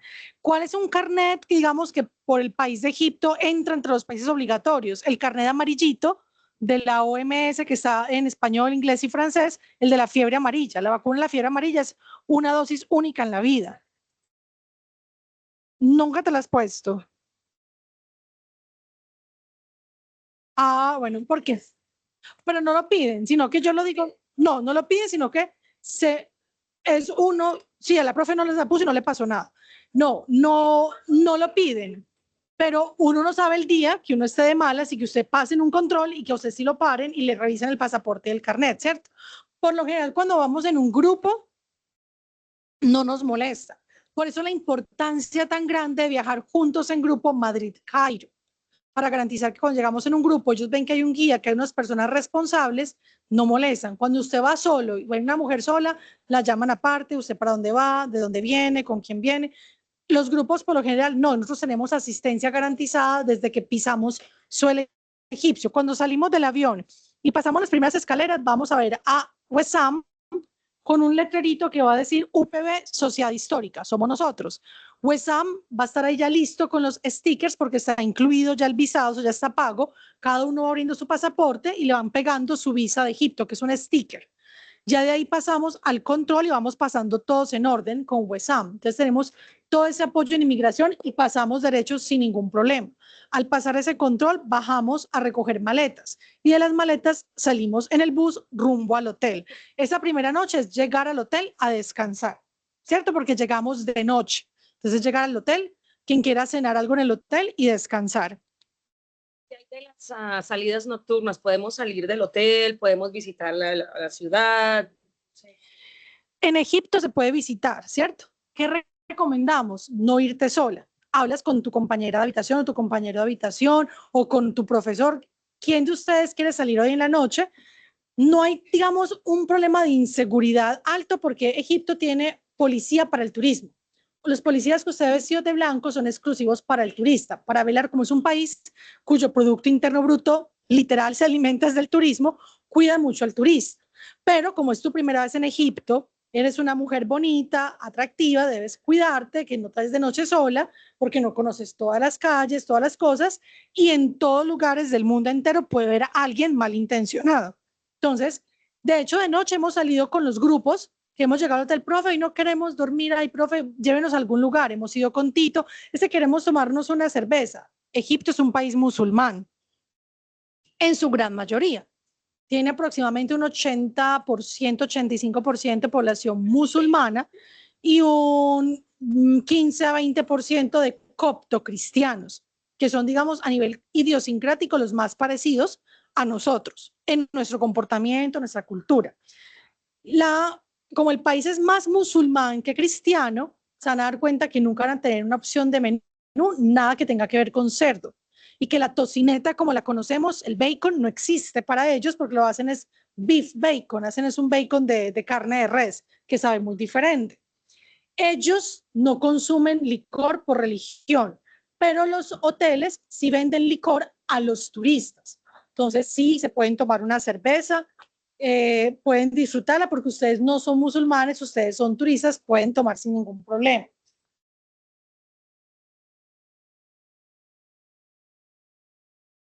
Eli, claro, el profesor Tito envía todos sus soportes a los correos y responde una pregunta del chat. Todos los itinerarios del vuelo de los que somos del paquete del grupo, Madrid, Cairo y conexiones domésticas, todo eso lo envían obviamente antes de que estemos volando para que todos tengamos todo, número de vuelos, tiquetes y todo, incluso para hacer el web check-in, no hay ningún problema. Esa es una pregunta del grupo, qué pena. Entonces, esa es una recomendación importante. ¿Podemos salir de noche? Sí, no salgamos solos. Podemos hablar, hay lugares cerca de los hoteles que podemos encontrar un McDonald's, un Kentucky Fried Chicken, algo, profe, es que yo no pude conectar con la comida egipcia, hay opciones, ¿cierto? Entonces nos avisan para ya nosotros saber, Elizabeth, Isabela y Teresita se fueron hoy a comer al McDonald's que está cerca del hotel, pero ya uno sabe que están ahí, que uno puede ir a monitorear, ¿cierto? Esto es lo único que les pedimos, no porque los estemos tratando como niños pequeños, sino que somos un grupo de 40 personas. Entonces es muy importante comunicarnos. Profe, yo amanecí súper indispuesta, no me siento en capacidad de hacer el recorrido, me quiero quedar en el hotel. Puedes hacerlo. Solo les pedimos que nos avisen. Profe, estoy muy cansada, no voy a entrar a la pirámide, me quedo aquí. Al frente de las pirámides de Giza hay un Juan Valdés. Me quedo aquí en el Juan Valdés. Por favor, solamente le pedimos es que nos digan que se quedan allí, que cuando tomen una decisión que sea diferente al itinerario, simplemente es contarnos porque ya nosotros sabemos, bueno, Marta Nidia se quedó en Juan Valdés, la profe Beatriz hoy no quiso salir, se quedó en el hotel, ya uno está tranquilo, porque uno se sube al transporte, comienza a contar las personas si le falta una persona. Recordemos que Egipto, aunque es un país que mueve tanto el turismo, tú te puedes comunicar en inglés en los hoteles, claro, porque el personal del hotel está capacitado para hablar en inglés. En el barco, claro que sí. El guía es de habla hispana, pero el egipcio común y corriente no te va a hablar inglés, te va a hablar árabe, que es su lengua oficial. Y hasta el momento creo que ninguno de los 40 estudiantes habla la lengua árabe. Entonces, que tengan cuidado con esto, no se separen del grupo, no acepten nada a una persona. Los egipcios son muy amables, muy cariñosos, muy afectuosos y a veces ya cruzan el límite de ser invasivos, como dijo la profesora Beatriz, y hostigantes. Entonces, depende también mucho de uno, porque si a mí me dicen algo y yo me siento con la persona o lo miro y me quedo hablando con él, pues me lo gané, como se dice coloquialmente. Entonces, vaya por su camino. Incluso si en la noche salimos un día, hacen algo diferente porque queremos conocer, llegamos al lugar, vamos al lugar. Sí hay, pero como digo, el licor lo venden al que no es musulmán, al que no es musulmán, o los coptocristianos. Los coptocristianos, que es una minoría de la población, pero que es un grupo étnico importante, consumen licor, exacto, sí, pero que no es como tú lo vas a ver aquí de la misma forma. Estamos terminando, sí. Otra cosita importante para la palabra Teresita, el clima. Vamos a viajar en la mejor época de clima en Egipto. Egipto es un país, obviamente, que tiene un valle fértil, pero que está rodeado de desierto.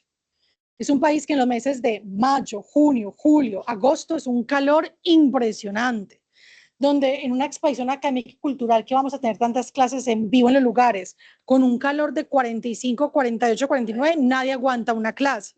Mientras que a partir de octubre comienza para ellos lo que ellos consideran el invierno. Pasa algo como nosotros en nuestra ciudad, no tenemos estaciones. Para nosotros invierno es cuando llueve mucho, verano es cuando hace calor. Para ellos el invierno no es la época de lluvia, no, es la época de frío. A partir de octubre comienzan a bajar las temperaturas.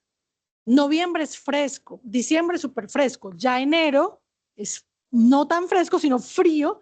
Febrero es un mes de lluvias, por lo que no se recomienda en febrero ir a Egipto porque pues tú lloviendo, conociendo Egipto es más complejo, pero octubre, noviembre y diciembre son los mejores meses en esa época del invierno para conocer. ¿Cuáles otros meses son muy buenos para Egipto? Marzo y abril. De hecho, hay mucha demanda en la época de Semana Santa, también es un clima primaveral muy bueno. Pero para quien le gusta más fresquito, estamos en la mejor época. En el día la temperatura máxima que haga mucho calor van a ser 19 grados. Súper bien. La temperatura mínima fría de noche en el Cairo pueden ser unos 9, 8 grados, como decir el Retiro, Santa Elena. Ya en Luxor, en Asuán, baja un poquito más la temperatura de noche. Puede bajar a unos 7, 6 grados de noche.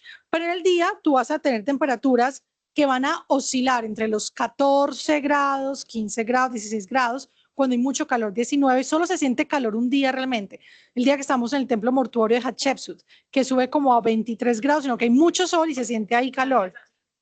Exacto, pero de resto, todo el resto del viaje usted va a sentir fresco.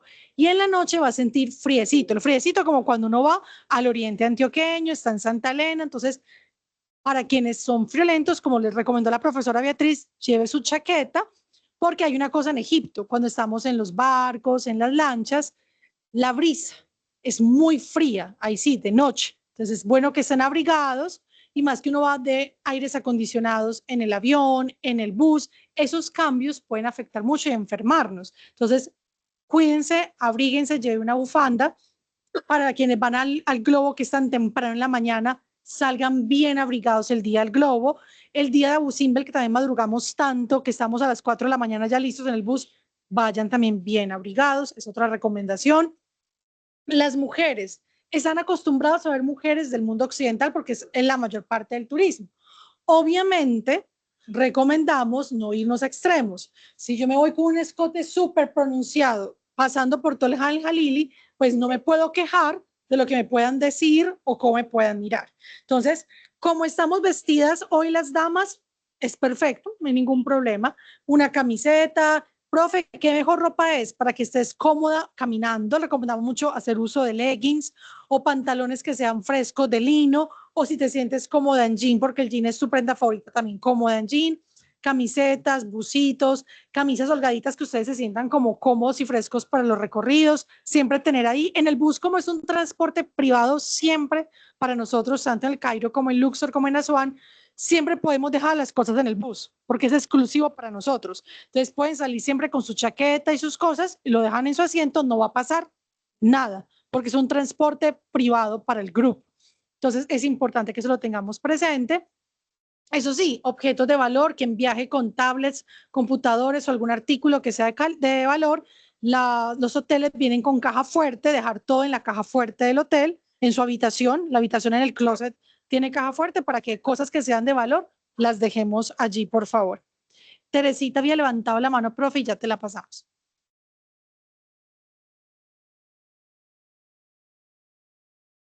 Todos los vuelos del paquete que compramos como grupo desde Madrid, porque ya el que es Medellín-Madrid no sé cómo lo van a adquirir cada uno, pero todos los vuelos desde Madrid incluyen maleta de 23 kilos en bodega, maleta de 10 kilos en cabina, más artículo personal que sería tu bolso de mano. Listo. También lo mismo. O sea, todos los vuelos que estamos comprando con el profesor Tito desde Madrid, Madrid-Cairo, Cairo-Madrid, Cairo-Asuán, Asuán-Luxor, Luxor-Cairo, todos son con ese tipo. Ya tienen que fijarse ustedes comprar igual en su vuelo de Medellín-Madrid, porque usted tiene todo eso incluido en los otros, pero si el suyo de aquí de salida no lo compras así, vas a tener problemas en el tuyo. ¿Sí me entiendes? Profe Beatriz. No, yo quería hacerles una pequeña recomendación también por algo que nos sucedió en el vuelo, pues cuando llegamos es que a una compañera no les llegó, por ejemplo, su maleta. Es importante en la maleta que uno lleve la de 10 kilos, pues que se lleva, la de mano, el objeto. Sí, llevar al menos un poquito de ropa, porque esta persona la verdad es que la pasó mal, porque no había tenido esa precaución. Lo otro, no se encarten con trípodes. O sea, la verdad es que uno está caminando, o sea, no. Sí, exacto, ya Maui está encargado como también de esa parte.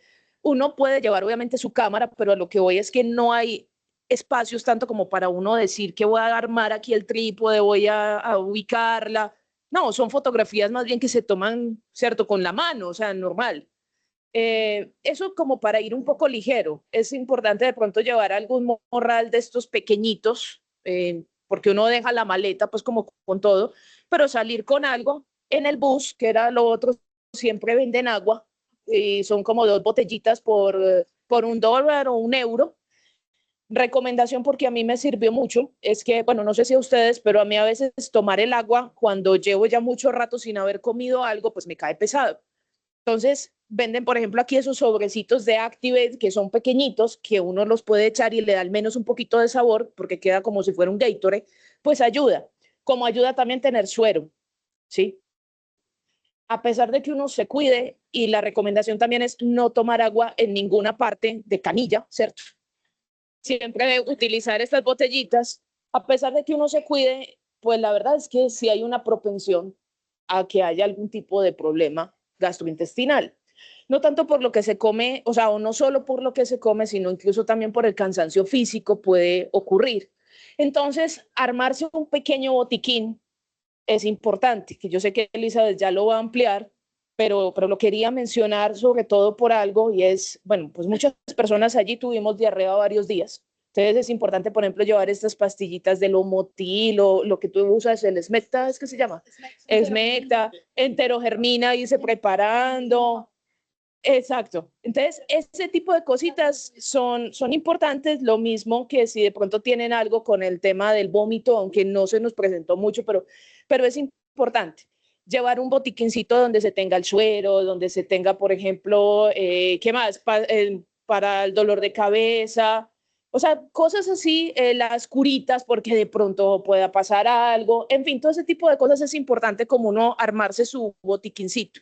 Y de verdad hacer caso a las indicaciones que se nos están dando, porque también nos pasó con el tema de lo que es la vestimenta, que hay personas que van de pronto con un poquito la idea más de hacerse una buena fotografía y se les olvida un poquito el espacio. Entonces no es un país occidental, es un país oriental, árabe, musulmán, aunque ellos son un poquito más abiertos que en otras partes, pero es importante cuidar eso y recordar que vamos para terrenos donde no es, digamos, la arena que uno a veces ve en las fotografías, sino que son muy pedregosos. Hay mucha piedra, entonces es importante tener quienes, si son un poquito mayores, también, por ejemplo, llevar algo para apoyarse, es interesante, esos bastones de senderismo y eso también puede ser importante. de pronto alguna protección para las rodillas, que no se utilicen ese tipo de cosas, pero sobre todo que la suela del zapato no sea muy delgada. Sí, porque la verdad es que es un terreno un poquito complejo de manejar, donde hay que ir despacio. Sí, que tengan una buena suela, ¿cierto? Gracias, profe Beatriz. Hago una claridad frente a los medicamentos. Tú puedes viajar en tu equipaje con todo tipo de medicamento analgésico, sea un Dolex, paracetamol, ajá, eso es lo que iba a decir. Antigripales, les recomendamos lo que dice la profesora Beatriz, si tú seas muy cuidadoso con la alimentación, tenemos una flora intestinal nosotros aquí diferente a la flora intestinal allá. Entonces, les recomiendo un mes antes comenzar a tomar cada semana Smecta. Smecta no, enterogermina, perdón, que son como si fueran unas ampolleticas, no son inyectables, son vía oral, eso sabe a nada, sabe como agua, pero eso te va a estar regenerando tu flora intestinal, te va preparando tu flora intestinal. El único medicamento prohibido para ingresar a Egipto y que puedes tener un problema serio en el aeropuerto porque para ellos es considerado una droga, una sustancia psicoactiva, es el tramadol. Quien tenga algún tratamiento médico con tramadol, por favor, no vaya a tener tramadol bajo ninguna presentación, ni gotas, ni pastillas de ninguna forma, porque puede tener un problema legal en Egipto. Es un medicamento ilegal en el territorio. Entonces, el tramadol no. De resto se puede llevar Dolex, enterogermina, Smecta, Noxpirin, los sueros, los sobrecitos muy importantes de sueros hiposódicos que vienen sobre, porque usted ya en su botellita de agua lo prepara y listo, no hay ningún problema. Le recomiendo que el agua siempre la compremos en la nevera, los transportes privados que vamos a tener cuentan con nevera y como les digo, es un precio, 2 botellas por €1. No las compren en el hotel, les va a salir mucho más costoso, no las compren en los lugares donde vamos, les puede salir más costoso. Él va a mantener siempre agua embotellada allí en su nevera. La compran allí, la tienen cada vez que suben al bus, cuando se bajan del bus, sin ningún problema. Hoy te invitó tu compañerita porque es €1 2 botellas, mañana usted la invita y ahí tiene siempre la botella. Lo único que también se me olvidó que sí les pueden pedir a ustedes dinero es cuando entran a los baños. Los baños cobran en los templos, en las pirámides, cobran 5 libras. Es el valor que te cobran por entrar a un baño. 5 libras. Ay, profe, se me acabó el efectivo. Entonces está con su compañera la invitó al baño y usted mañana la invita a ella. Entonces, agua recomendada en el transporte privado de nuestro grupo, por costo y por seguridad del producto. Baños, tener ahí una menudita, como se dice, o un sencillo, porque cuando vas a entrar a los baños públicos te van a cobrar, pero es algo positivo porque vas a encontrar un baño medianamente en condiciones de asepsia y es mejor eso a entrar a un baño no organizado. Entonces, llevar su kit personal de medicamentos, incluyan, eso sea el más resistente a nivel estomacal, incluyan por precaución enterogermina, Smecta y el suero hiposódico. No consumir agua del grifo, ni del hotel, ni mucho menos del barco. Exacto, para lavarse los dientes, lávense con el agua de botella, que eso nos pasó con algunas personas. Profe, pero es que yo no he tomado nada. ¿Usted con qué se lo con la llave normal? No estamos en Colombia. Lávese los dientes con el agua de botella. En los barcos y en los hoteles, la gran mayoría siempre les dejan también 2 botellitas de agua de cortesía. No tiene ningún precio. El agua que usted encuentre en el hotel o el barco le dice our compliment, es de cortesía, no se la cobran. La puede utilizar tranquilamente. Es agua Nestlé, agua pues embotellada sin ningún problema.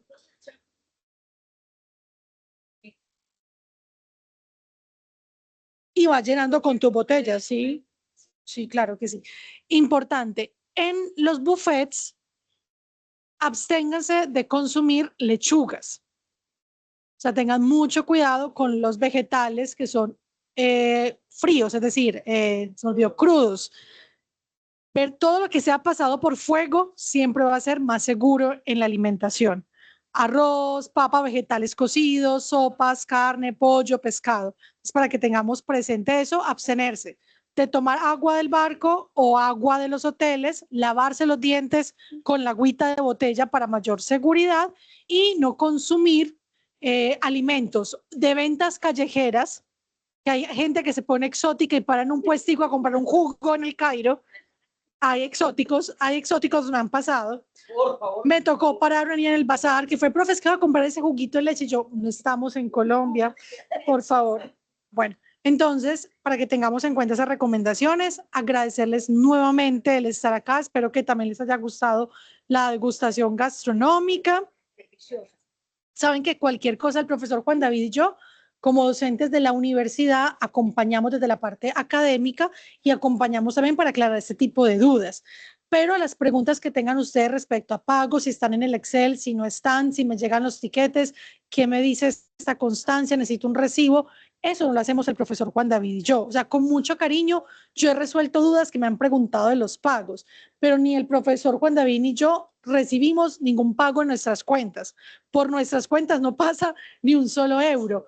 Eso va directamente a Tito, que la empresa Sociedad Histórica es la intermediaria con el corresponsal en Egipto. ¿Cuál es el corresponsal en Egipto? Por si lo quieren anotar, se llama Hello Travel. Hello como hola en inglés, Hello Travel. Cuando pagamos la reserva al viaje, llegó directamente a la cuenta del CEO de Hello Travel, que es Naguib Costa.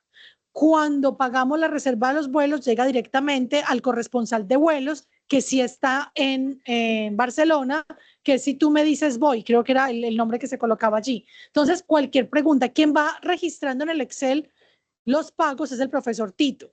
Profe, es que yo pagué, pero no me han registrado en el Excel, porque Tito depende que ese operador de Egipto le confirme que ese pago sí entró. Entonces, cuando a Tito le confirman, ya entró el pago de Beatriz Campillo, Tito puede actualizar en el Excel a Beatriz Campillo. Entonces, les pido un poquito de paciencia, porque a veces la gente entra al Excel, profe, pero es que yo pagué y no aparezco ahí. No se preocupen, que si usted tiene el soporte y ya lo envió al correo, a Tito una vez desde Egipto le confirmen, él inmediatamente lo va a actualizar para que tengan esa tranquilidad. La pregunta es ahora, como ya nos vamos a acercar a que nos den la prima sería muy bueno a ver si se puede hacer el pago desde ahora. Don Gilberto, sí. El profesor Tito explicó que el pago se hace en dos partes. El primero, que ya lo tenemos todos, la reserva de 500 euros. El valor restante se paga completo en el momento que usted quiera. Lo importante es que lo haga hasta antes de 45 días antes del viaje. Entonces, usted ya quiere pagar completo su viaje, su porción que falta. Usted le escribe a Tito, Tito, tengo completo mi segundo pago completo. Lo que no se puede hacer, porque ya nos pasó con dos viajeros, es que empezaron a ir consignando sin avisar, pero cuotas. Entonces, esa semana mandé 100 euros, la otra semana mandé 300. Eso se vuelve un desorden y eso después se puede prestar para malos entendidos. Entonces, para tener todo claro, nuestra expedición se paga en dos cuotas. Una reserva de 500 y el valor restante completico en el momento que usted desee y tiene hasta 45 días antes del viaje. Los tiquetes se pagaron en dos partes, un 50% que ya lo hicimos hace ratico y el otro 50% hay plazo hasta 2 meses antes del viaje, porque en las reservas aéreas sí se necesita que esté listo hasta 2 meses antes del viaje. Gracias a todos por estar hoy. Los invito a pasar donde Alexandra, que su primera experiencia de un mercadillo egipcio la tengan aquí. El más nuevo de este año. Sí. Desde Egiptología de Medellín hay descuentos también. El día de hoy Alexandra les estará explicando cómo funciona. Muchísimas gracias.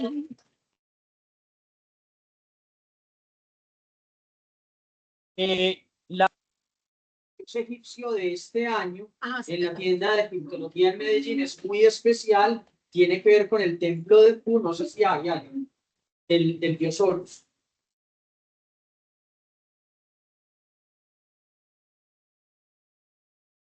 Les pido a los compañeros Teams, compañeros